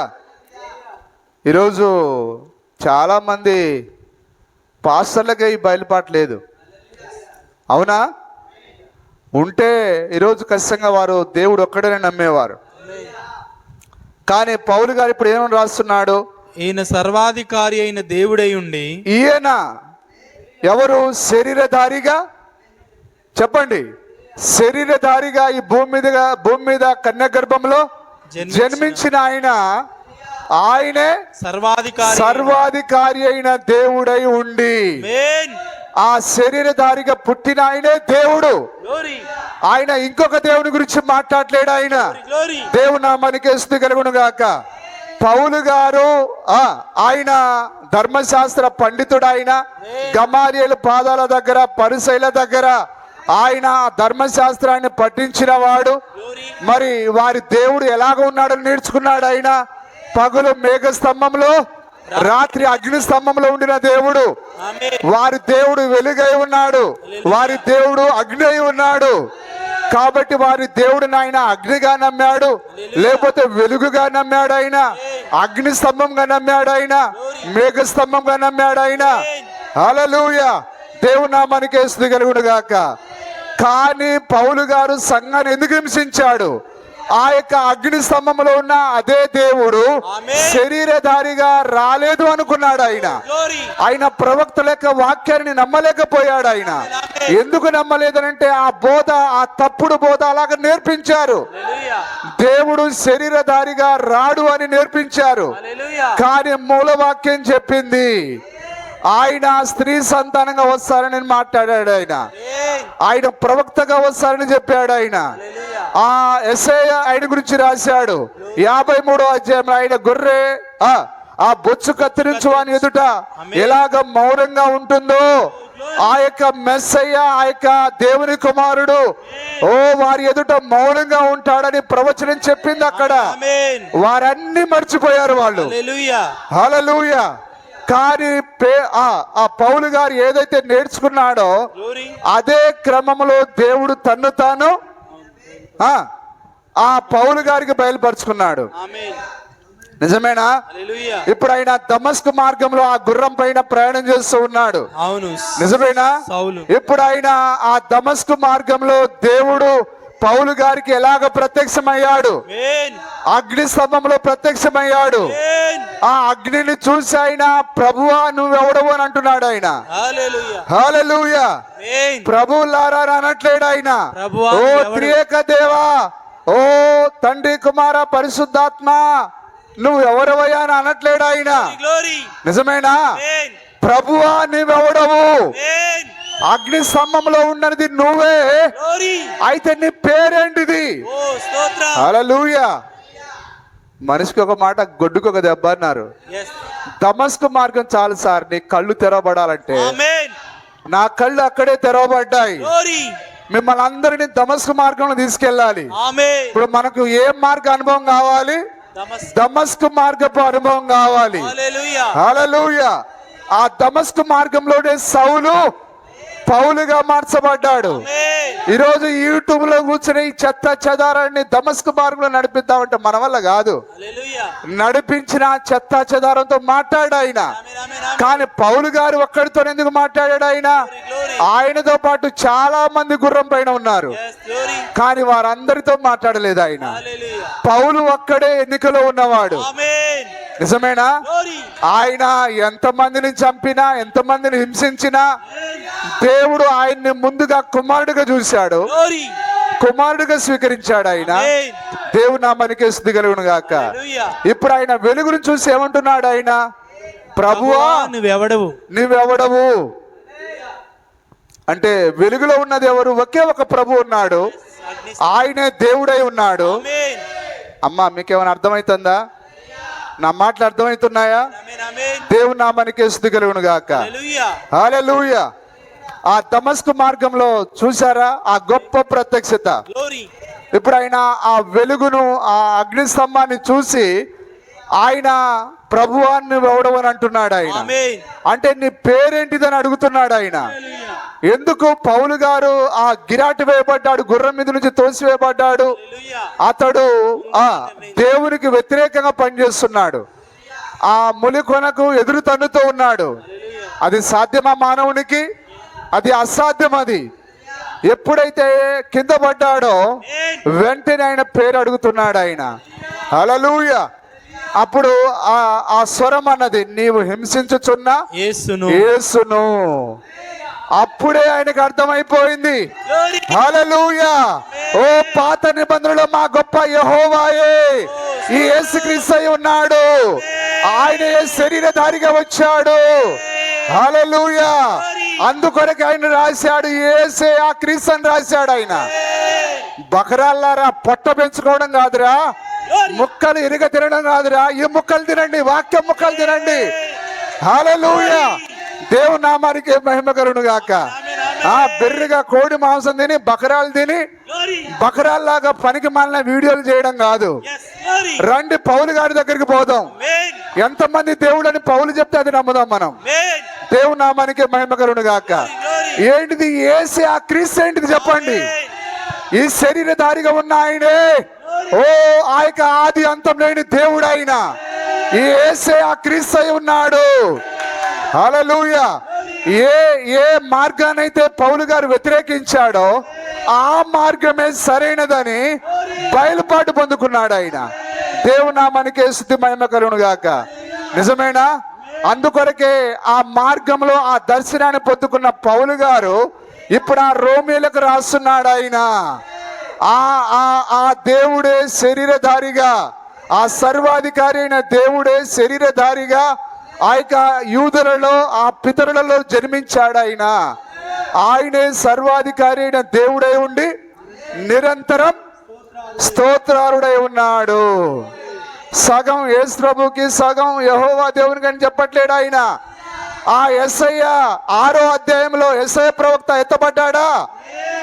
అక్కడ ఏం జరిగింది? అక్కడ ఆ కెరూబులు శరాబులు పాటలు పాడుతూ ఉంటే దేవాలయపు పునాదులు కదిలించబడ్డాయి.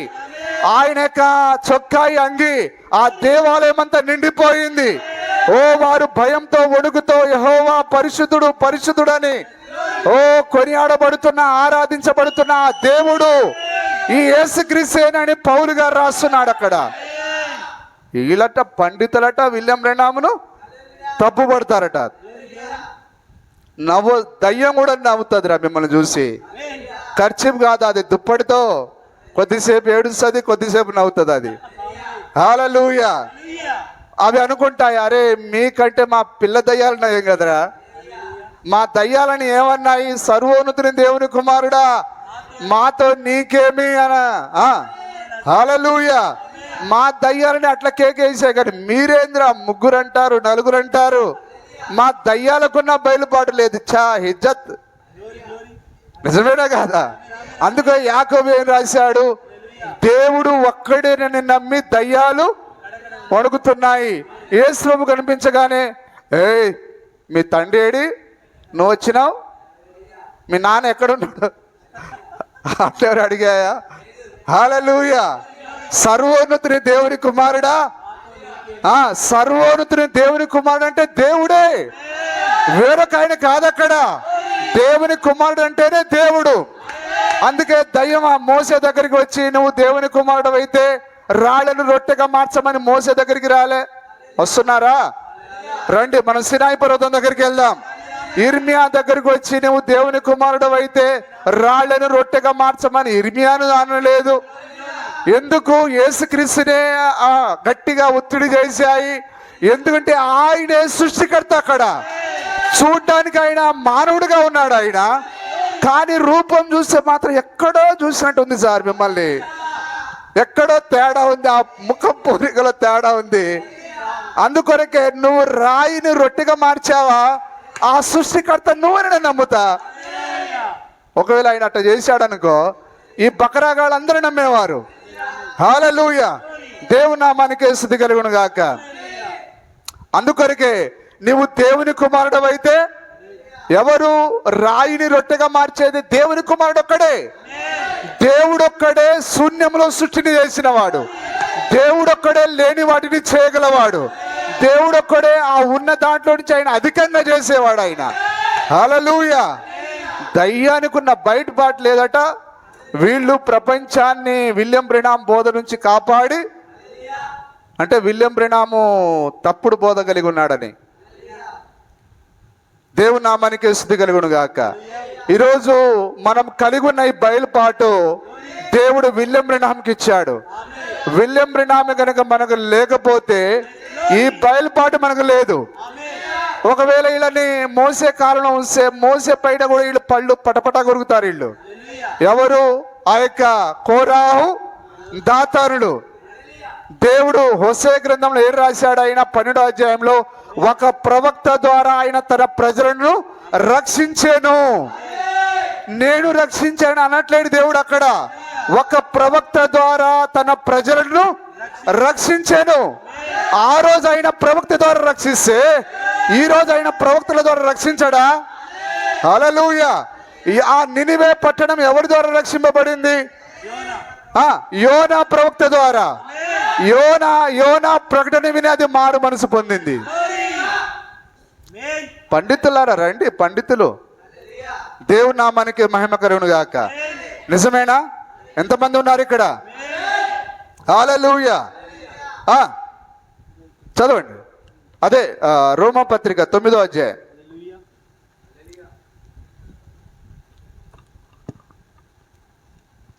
5వ వచనం.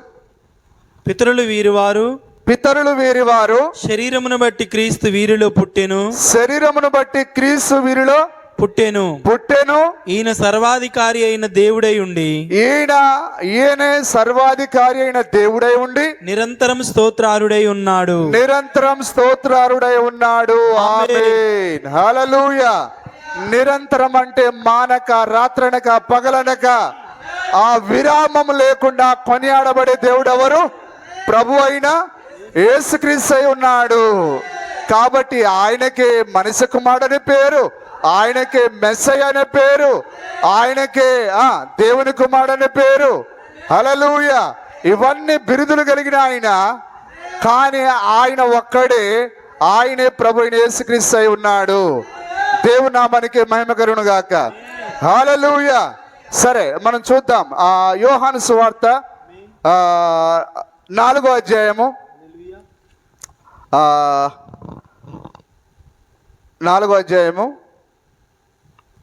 20వ వచనం చూడండి. మా పితరులు ఈ పర్వతమందు ఆరాధించిరి గాని ఆరాధింపవలసిన స్థలము యెరూషలేములో ఉన్నదని మీరు చెప్పుదురని ఆయనతో అనగా యేసు ఆమెతో ఇట్లనెను అమ్మా. హల్లెలూయా. ఒక కాలము వచ్చుచున్నది. ఒక కాలం. చూసారా సోదరి, నీ తప్పిదాలను దేవుడు చూడట్లేడు. ఆయన అన్నతో, కయప్పతో, శాస్త్రులతో, పరిసయ్యులతో మీరు మీ తండ్రి అపవాది సంబంధులు అన్నాడు. కానీ తన కుమార్తెతో ఆయన ఎలాగ మాట్లాడుతున్నాడో చూసారా? దేవుని నామానికి స్తుతి కలుగును గాక. హల్లెలూయా. అమ్మా, ఒక కాలము వచ్చుచున్నది. ఆ కాలమందు ఈ పర్వతము మీదనైనను యెరూషలేములోనైనను మీరు తండ్రిని ఆరాధింపరు. హల్లెలూయా. ఏదో ఒక స్థలములో పోయేది ఆరాధన కాదు. ఆ యొక్క దేవుని ఆరాధించువారు ఆత్మతోను సత్యముతోను ఆరాధించుదురు. ఆరాధన ఎట్లా ఉండాలి? దేవుడు ఆత్మ గనుక ఆయనను ఆరాధించువారు ఆత్మతోను సత్యముతోను ఆరాధింపవలెను. ఇప్పుడు చెప్పండి, ఎవరు నిజమైన ఆరాధకులు చెప్పండి? ఆ ఆత్మ యొక్క ప్రత్యక్షత కలిగిన వారు, ఆత్మతో సత్యముతో ఆ ప్రత్యక్షతతో ఆరాధించేవారే నిజమైన ఆరాధకులై ఉన్నారు. నిజమైన ఆరాధకుడు ఆ ప్రత్యక్షతలో ఆరాధన చేస్తాడు. ఆరాధన ఏదో భౌతికంగా జరిగేది కాదు, అది అక్షరాల అది ప్రత్యక్షత ద్వారా జరిగేది. నా మాట నమ్ముము. మీరు మీకు తెలియని దానిని ఆరాధించువారు మేము మీకు తెలిసిన దానిని ఆరాధించువారము. రక్షణ యూదుల నుండియే కలుగుచున్నది.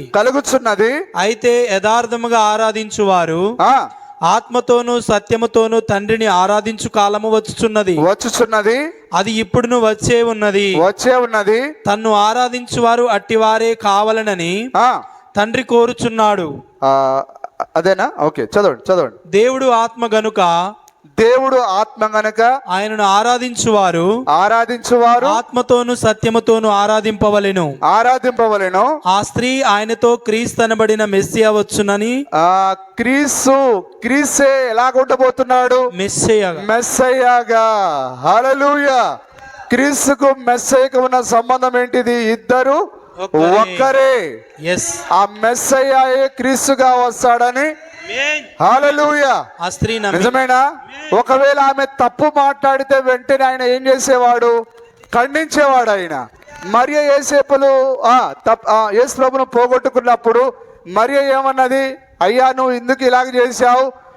నేను నీ తండ్రి నిన్ను వెతుకుతున్నామని అంటే, నేను నా తండ్రి పని మీద ఉండాలని నీకు తెలియదా అంటే యేసేపుని గురించి మాట్లాడలేదు ఆయన, ఖండించాడు ఆయన. వెంటనే పేతురు మాట్లాడేటప్పుడు అయ్యా ప్రభువా, అందరూ పారిపోయినా కానీ నేను ఒక్కనే నీ కొరకు ఉంటానంటే వెంటనే ఏమన్నాడు ఆయన? ఈ రాత్రి కోడి వేగ మునిపే ముమ్మారు అన్నాడా? దేవుని నామానికి స్తుతి కలుగును గాక. ఆ స్త్రీ ఆయనతో క్రీస్తు అనబడిన మెస్సియా వచ్చునని నేను ఎరుగుదును. ఆయన వచ్చినప్పుడు మాకు సమస్తమును తెలియజేయునని. చూడండి, ఆయన వచ్చినప్పుడు చదివిన వాక్యాన్ని గ్రహించండి. మాకు సమస్తము. హల్లెలూయా. క్రీస్తు అనబడిన మెస్సియా వచ్చునని నేను ఎరుగుదును. హల్లెలూయా. దేవుని నామానికి స్తుతి కలుగును గాక. మీరు ఎరిగారా? ఆమె ఎరిగింది ఆ రోజు. మీరు ఎరుగుతున్నారా ఇప్పుడు? ఎరుగుదును. ఆయన వచ్చినప్పుడు మాకు సమస్తమును తెలియజేయనని చెప్పగా యేసు నీతో మాట్లాడుచున్నా నేనే ఆయననని చెప్పెను. హల్లెలూయా. దేవుని నామానికి మహిమ కలుగును గాక. ఇప్పుడు ఆమె వెంటనే గ్రహించిందా? ఆయన అన్న దగ్గరికి పోయి, కయప దగ్గరికి పోయి, మీరు ఎదురు చూస్తున్న మెస్సయ్యను నేనే, ఆ క్రీస్తుని నేనేనని బయలుపరచుకోలేదు కానీ ఆ యొక్క విత్తనం దగ్గరికి ఆయన తన్ను తాను రివీల్ చేసుకుంటున్నాడు. ఆయన మర్మమై ఉన్న క్రీస్తు బయలుపరచబడెను.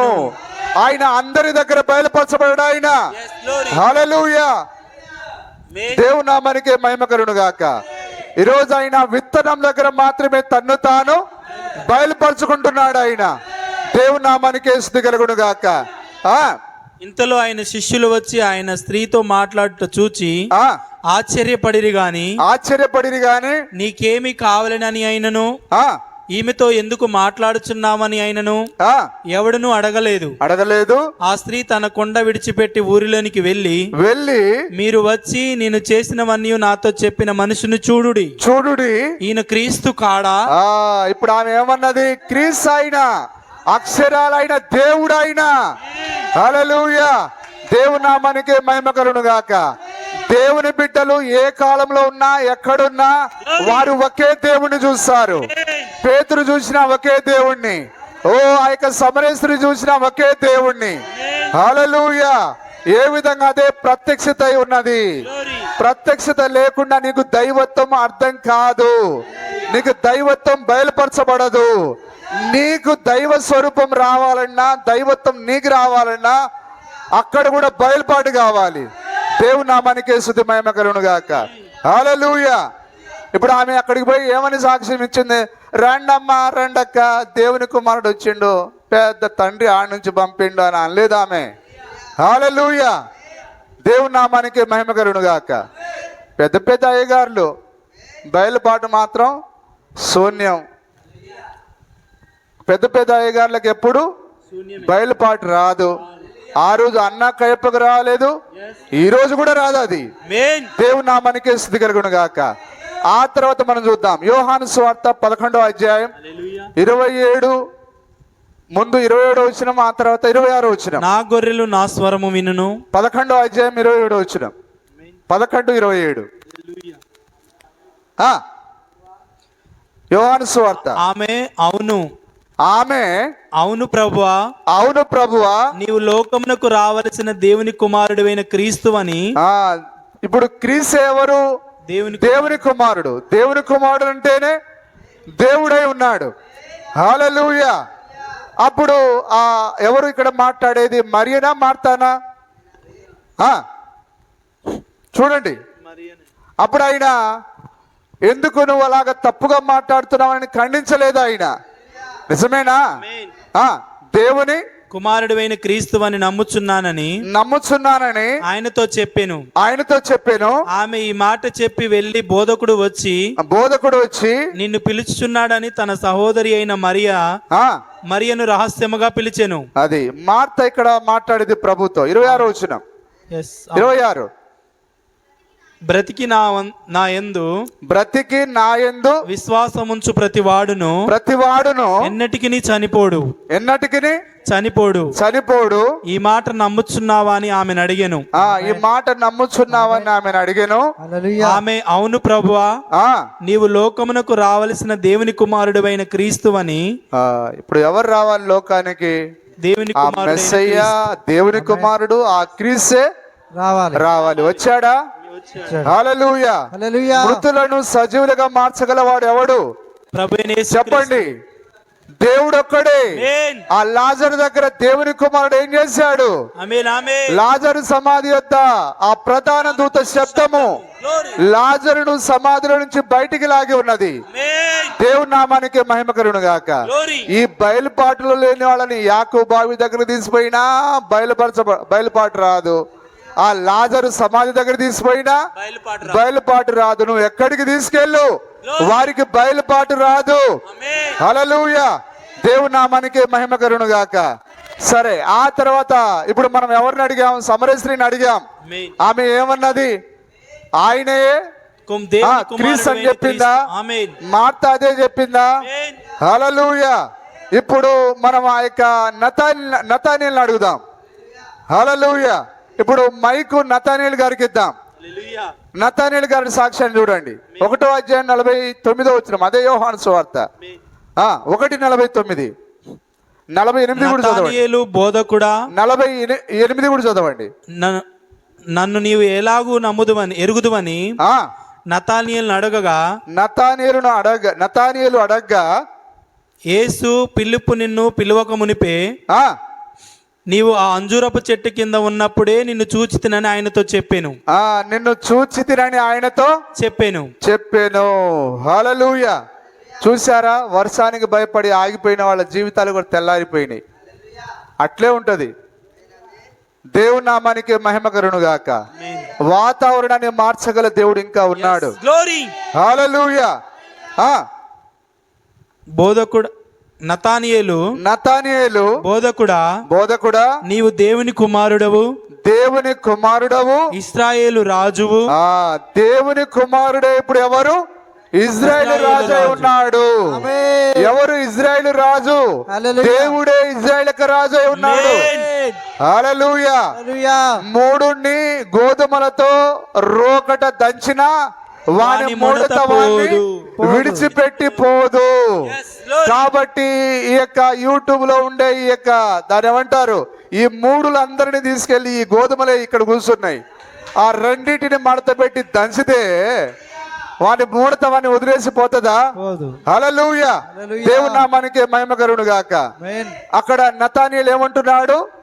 నతానీయేలు బోధకుడా నీవు దేవుని కుమారుడవు ఇశ్రాయేలు రాజు అని. దేవుని కుమారుడు అంటే అర్థం ఏంటి చెప్పండి? మీకు అర్థం కావాలి. ఇప్పుడు యేసు ప్రభువుకు ప్రాముఖ్యం ఏంటిది? వాళ్ళేమనుకున్నారు, వీళ్ళేమనుకున్నారు అనేది ప్రాముఖ్యం కాదు. అయితే మీరైతే ఏమనుకుంటున్నారు? హల్లెలూయా. ఇప్పుడు దేవుని కుమారుడు అంటే దేవుడు అని అర్థం. దేవుని కుమారుడు అనగా దేవుడే, ఆ మెస్సయ్యాయే, ఆ క్రీస్తే, ఆ భూమి ఆకాశం లెక్క సృష్టికర్తయే. హల్లెలూయా. నతానీయేలు ఏమంటున్నాడు? నీవు దేవుని కుమారుడవు ఇశ్రాయేలు రాజు అని ఆయనకు ఉత్తరం ఇచ్చెను. నాయన నతానీయేలా, అంత తొందరపాటు వద్దు నాయన. ఆ గొప్ప తండ్రి అయిన యెహోవా మీ పైన కోపపడును, మీరు అలాగనే అనరాదని అన్నాడు ఆయన. హల్లెలూయా. ఆయన తప్పును వెంటనే సరిదిద్దే ఆయన దేవుడు. ఆయన హల్లెలూయా. ఆయన తాత దేవుడు కాదు, ఆయన తాతగాడు. ఆయన తాత ఏం చేశాడు? సరేలేరా మనవడు కాబట్టి ఏదో చేశాడు అనుకుంటాడు ఆయన. కానీ ఆయన తండ్రి అయి ఉన్నాడు. నతానియేలు ఎప్పుడైతే అట్లా అన్నాడో, నోర్మై సెటప్, తండ్రి ఏమైపోవాలరా, ఆ తర్వాత వచ్చే పరిశుద్ధాత్మ ఏమైపోవాలి అన్నాడు ఆయన? అనలేదు. హల్లెలూయా, దేవుని నామానికి మహిమ కలుగును గాక. ఆమేన్. నిజమేనా? హల్లెలూయా. ఇప్పుడు నతానియేలు ఏమన్నాడు? నీవు దేవుని కుమారుడవు, దేవుని కుమారుడవు, ఇశ్రాయేలు రాజు అని, ఇజ్రాయేలు రాజు అని ఆయనకు ఉత్తరం ఇచ్చెను. ఆయనకు ఉత్తరం ఇచ్చెను. హల్లెలూయా. మరి ఆ యొక్క సౌలును ఇజ్రాయేలు రాజుగా కోరుకున్నారా? మాకేం తెలుసు సార్, మీకు తెలుసా అని నన్ను అడుగుతున్నారా? కోరుకున్నారు. సౌలును రాజుగా కోరుకున్నారంటే వారు ఎవరు రాజుగా వద్దనుకున్నారు? దేవుడే మాకు రాజుగా వద్దు, ఒక మానవుడు కావాలనుకున్నారు. అప్పుడు సమూయేలు చాలా బాధపడతాడు. దేవుడు సమూయేలు దగ్గరికి వచ్చి, నువ్వేం బాధపడొద్దుగా, వారు నిన్ను కాదు నిరాకరించింది, వారికి నేను రాజుగా ఉండకుండా నన్నే నిరాకరించారు, వారి రాజును నేను అని అన్నాడు ఆయన. ఇప్పుడు అర్థమైందా? నతానియేలు ఎవరి గురించి మాట్లాడుతున్నాడో? ఆ గొప్ప యెహోవాని గురించి మాట్లాడుతున్నాడు ఆయన. అదే పౌలులో ఉన్న పరిశుద్ధాత్మ ఏమని రాసింది? ఓ మోసే ఏమని అనుకున్నాడట? అల్పకాలం పాపభోగం అనుభవించడం కంటే క్రీస్తుని గురించిన నింద గొప్ప భాగ్యమని. క్రీస్తు ఎవరు సార్ చెప్పండి? ఆ దేవుడే, ఆ మెస్సయ్యాయే, ఆ ప్రభువైన యేసుక్రీస్తే. హల్లెలూయా. దేవుని నామానికి స్తుతి మహిమ కలుగును గాక. ఎంతమంది గ్రహిస్తున్నారు వాక్యాన్ని? అర్థమవుతున్నది అందరికీ? సరే, ఆ తర్వాత మనం చూద్దాం శతాధిపతి యొక్క సాక్ష్యం. మార్కు సువార్త శతాధిపతి, ఆ రోమియుడి యొక్క సాక్ష్యం. మార్కు సువార్త 15వ అధ్యాయం 39వ వచనం. మార్కు సువార్త. ఆయనకు ఎదురుగా నిలిచిన శతాధిపతి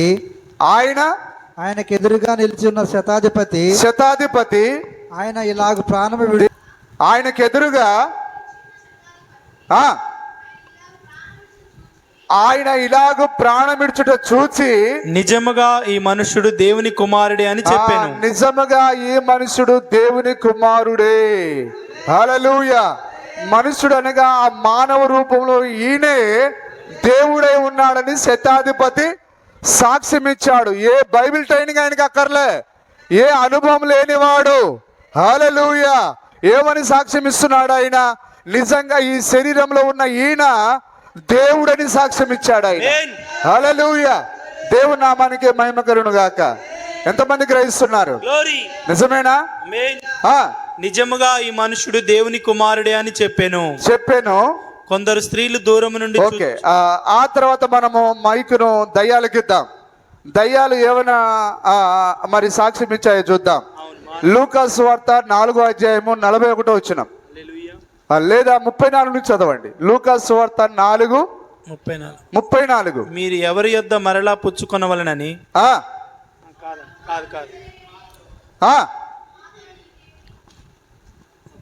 చదవండి సార్, సరిగ్గా చదవండి. వారు నజరేయుడైన యేసు మాతో నీకేమి మమ్మల్ని నశింపజేయుటకు వచ్చితివా? నీవెవడవో నేను ఎరుగుదును. నీవు దేవుని పరిశుద్ధుడు. సరే, ఇప్పుడు మీరు ఎరిగారా మరి? ఆయన ఎవరు? ఆయన నీకు జీవాధిపతి, ఆయన నీకు రక్షకుడు, ఆయన నీకు వర్తమానం ఇచ్చిన వాడైనా, నీ కొరకు ప్రవక్తను పంపించిన వాడైనా, నిన్ను కాయిచున్న వాడైనా. హల్లెలూయా. దయ్యాలంటున్నాయి, నీవెవడవో? నీవు దేవుని పరిశుద్ధుడవనియు బిగ్గరగా కేకలు వేసెను. మామూలుగా చెప్పలేదు, అవి బిగ్గరగా కేకలు వేసెను. అందుకు యేసు ఊరకుండుము, ఇతనిని వదిలిపోమ్మని దానిని గద్దింపగా దయ్యము వారి మధ్యను పడద్రోసి వానికి ఏ హానియు చేయక వదిలిపోయెను. అందుకందరు విస్మయముంది. ఇది ఎట్టి మాట, ఈయన అధికారముతోను బలముతోను అపవిత్రాత్మలకు ఆజ్ఞాపింపగానే అవి వదిలిపోవచ్చున్నవని ఒకనితోనొకడు చెప్పుకొనిరి. అంతటా ఆయనను గూర్చి సమాచారం ఆ ప్రాంతములందంతటా వ్యాపించెను. హల్లెలూయా. 41 వచ్చిన మళ్ళీ చదవండి. 41 వచ్చిన. ఇంతేకాక దయ్యములు నీవు దేవుని కుమారుడు అని కేకలు వేసి. దయ్యానికి అర్థమైందా? దయ్యాలు ఎవరిని సాక్ష్యం ఇచ్చాయి? దేవుని కుమారుడు. ఆయన దేవుని కుమారుడు.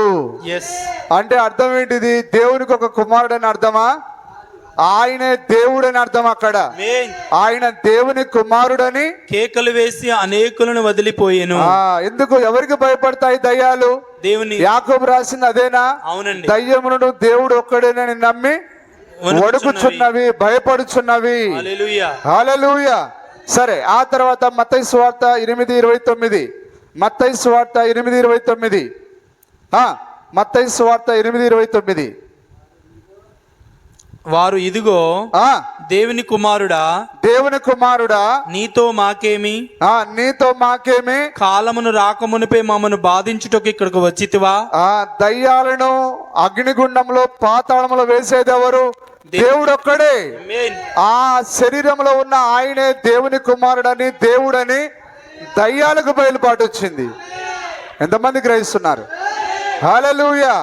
అయ్యా, మా కాలం ఇప్పుడే రాలేదు కదా, ఇంతలోనే ఎందుకు వచ్చావు నీవు మమ్మల్ని నాశనం చేయడానికి అన్నాయా? కానీ దయ్యానుకున్న బయలుపాటున్న ఈరోజు పాస్టర్లకు, సేవకులకు ఉందా? లేదు. కాలము రాకమునిపై మమ్మను బాధించుటకు ఇక్కడికి వచ్చితివా అని కేకలు వేసిరి.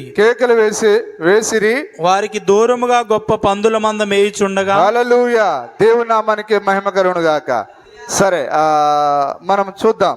యాకోబు రాసిన పత్రిక 2వ అధ్యాయం 19వ వచనం. ఓకే, మరి టైం అయిపోయింది, ముగిస్తాను. యాకోబు రాసిన పత్రిక 2వ అధ్యాయం 19వ వచనం. దేవుడు ఒక్కడే అని నీవు నమ్ముచున్నావు. దేవుడు ఒక్కడే అని నీవు నమ్ముచున్నావు. ఎంతమందిని నమ్మాలి? దేవుడు ఎవరైనా. ఒక స్త్రీకి ఎంతమంది భర్తలు ఉంటారు? ఒక్కడేనా? మరి సంఘం అనే స్త్రీకి ఎవరు భర్త? దేవుడే. చెప్పండి, ప్రభు అయిన పేరు చెప్పండి సార్. దేవుడే. ప్రభు అయిన యేసుక్రీస్తు. నిన్ను సృష్టించిన వాడు నీకు భర్త ఉన్నాడు. ఎవరు? మన యొక్క సృష్టికర్త ప్రభు అయిన యేసుక్రీస్తు. హల్లెలూయా. దేవుని నామానికి మహిమ కలుగును గాక. దేవుడు ఒక్కడే అని నమ్మేదే సరైన విశ్వాసమై ఉన్నది. ఇక నువ్వు ఒకటి కంటే ఎక్కువ నమ్ముతున్నావు అని అంటే నీవు మొదటి ఆజ్ఞను అతిక్రమిస్తున్నావు, నువ్వు విగ్రహారాధికుడిగా మారుతున్నావు. దేవుడు ఒక్కడని నమ్ముట మంచిదే. అలాగు నమ్ముట మంచిదే. దయ్యములను నమ్మి వణుకుతున్నవి. దయ్యాలు కూడా త్రియేక, ముగ్గురు అని నమ్మి వణుకుతున్నాయా? దీనికి చర్చా వేదికలు కావాలా? దీనికి డిబేట్లు కావాలా? ఒక్క దయ్యం చాలరా మిమ్మల్ని ఓడించడానికి. ఆమేన్. హల్లెలూయా. దేవుని నామానికి మహిమ కలుగును గాక. దయ్యం బిడ్డల పైకి మీ తండ్రిని పంపిస్తే చాలు, ఆ లూసిఫర్ని వెంటనే మిమ్మల్ని మట్టి కరిపిస్తాడు వాడు. దేవుని నామానికి మహిమ కలుగును గాక. హల్లెలూయా. దేవుడు ఒక్కడిని నమ్ముట మంచిదే. దయ్యములను నమ్మి వణుకుచున్నవి వ్యర్థుడా క్రియలు లేని విశ్వాసమును నిష్ఫలమైనదని తెలుసుకొనగోరుచున్నావా? హల్లెలూయా. ఎంతమంది నమ్ముతున్నారు? అందుకే ఇప్పుడు ఏం చేయాలి? విశ్వాసము క్రియలను తీసుకొని రావాలి. కాబట్టి నీ విశ్వాసంలో దేవుడు ఒక్కడని నమ్మితే నువ్వు యేసుక్రీస్తు నామములో బాప్తిసం పొందుతావు. కానీ నీ యొక్క విశ్వాసంలో ముగ్గురు ఉన్నారు కానీ నువ్వు చూస్తున్నావు కాబట్టి నీ క్రియలలో పితా, పుత్ర, పవిత్రాత్మ నామములో బాప్తిసం ఇస్తున్నారని నువ్వు ఇస్తున్నావు. నువ్వు అట్లే పొందావు, నీ ప్రజలకు అట్లే ఇస్తున్నావు. అది వాక్యానుసారం కాదు అది. హల్లెలూయా. సరే, ఆ తర్వాత మనం ప్రధాన యాజకుడిని అడుగుదాం. ఎవరు ప్రధాన యాజకుడు? అన్న లేదా కయప్ప. ఆ ప్రభువును ఆ రాత్రి అప్పగించేటప్పుడు ఆ ప్రధాన యాజకుడు కొన్ని ప్రశ్నలు అడిగాడు ప్రభువుని. చూడండి ఆ సందర్భాన్ని. మత్తయి సువార్త 26వ అధ్యాయం 63వ వచనం. మత్తయి సువార్త 26వ అధ్యాయం 63వ వచనం. అందుకు ప్రధాన యాజకుడు ఆయనను చూచి నువ్వు దేవుని కుమారుడు అయినా క్రీస్తు అయితే క్రీస్తు ఎవరు? దేవుని కుమారుడు. దేవుని కుమారుడు ఎవరు? దేవుడే. హల్లెలూయా. ఇప్పుడు ఆయన సందేహంలో ఉన్నాడు. ఎవరు? ఈ అన్న కయప్ప లేదా ఈ ప్రధాన యాజకుడు. ఇప్పుడు ఆయన తన డౌట్ ను క్లారిఫై చేసుకోవడానికి ప్రభువును అడుగుతున్నాడు. నీవు దేవుని కుమారుడు అయినా క్రీస్తు అయితే ఆ మాట మాతో చెప్పుమని జీవము గల దేవుని తోడని నీకు ఆనబెట్టుచున్నాను నేను అనేను. అందుకు యేసు నీవన్నట్టే. ఇప్పుడు ఆయన ఏమన్నాడు? ఆయన లేదు నాయనా, మా తండ్రి పైన ఉన్నాడని అన్నాడా? నీవు అన్నట్టే నేను దేవుని కుమారుడను, నేను క్రీస్తును అని అన్నాడు ఆయన. హల్లెలూయా. దేవుని నామానికి స్తుతి మహిమ కలుగును గాక. సరే, మరి చివరిగా నేను ముగిస్తాను. యోహాను సువార్త 10వ అధ్యాయం 24 వచనం. ఇంకా చాలా వాక్యాలు నేను రాసుకున్నాను, ఇప్పుడు ఇవన్నీ మాట్లాడడం కుదరదు. 10వ అధ్యాయము 24 వచనం. కాబట్టి వారు గ్రుడ్డివారై ఉండిన మనుషుని రెండవ మారు పిలిపించి 10వ అధ్యాయం 24 వచనం. యూదులు ఆయన చుట్టూ పోగై ఎంతకాలము మమ్మను సందేహపెట్టుదువు? నీవు క్రీస్తు అయితే మాతో స్పష్టముగా చెప్పుమనిరి. ఉన్నారు అందరు ఇక్కడ. ఇప్పుడు వాళ్ళకైనా అర్థం కాకుండా ఉన్నాడు. ఆయన చూసే మనిషిలాగా ఉన్నాడు, మానవుల వలె తింటున్నాడు, మానవుల వలె ఆయన ఏడుస్తున్నాడు. అన్ని ఆ విధంగా మానవ వలె ఆయన కనిపించేసరికి వారు సందేహపడ్డారు. నీవు క్రీస్తు అయితే మాతో స్పష్టంగా చెప్పమనిరి. అందుకు యేసు మీతో చెప్పి తిని గాని మీరు నమ్మరు. హల్లెలూయా. కాబట్టి ఇదేదో దేవుడు ఒక్కడిని చెబితే నమ్మేసే కార్యక్రమం కాదు ఇది. అది ఎట్లా నీకు అర్థం కావాలి? పేతురికి ఎట్లా అర్థమైంది? సమరస్త్రికి ఎట్లా అర్థమైంది? ఆ యొక్క మరియ మాతలకు ఎట్లా అర్థమైంది? లాజరుకి ఎట్లా అర్థమైంది? కేవలం బయలుపాటు పైన. దేవుడు నామానికి స్తుతి మహిమ కలుగును గాక. దేవుడు ఈ మాటలను మన కొరకు దీవించును గాక. దేవుడు మిమ్మల్ని అందరినీ దీవించును గాక. ఈ సమయంలో లేచి నిలబడి ఆఫ్ చేసేయండి.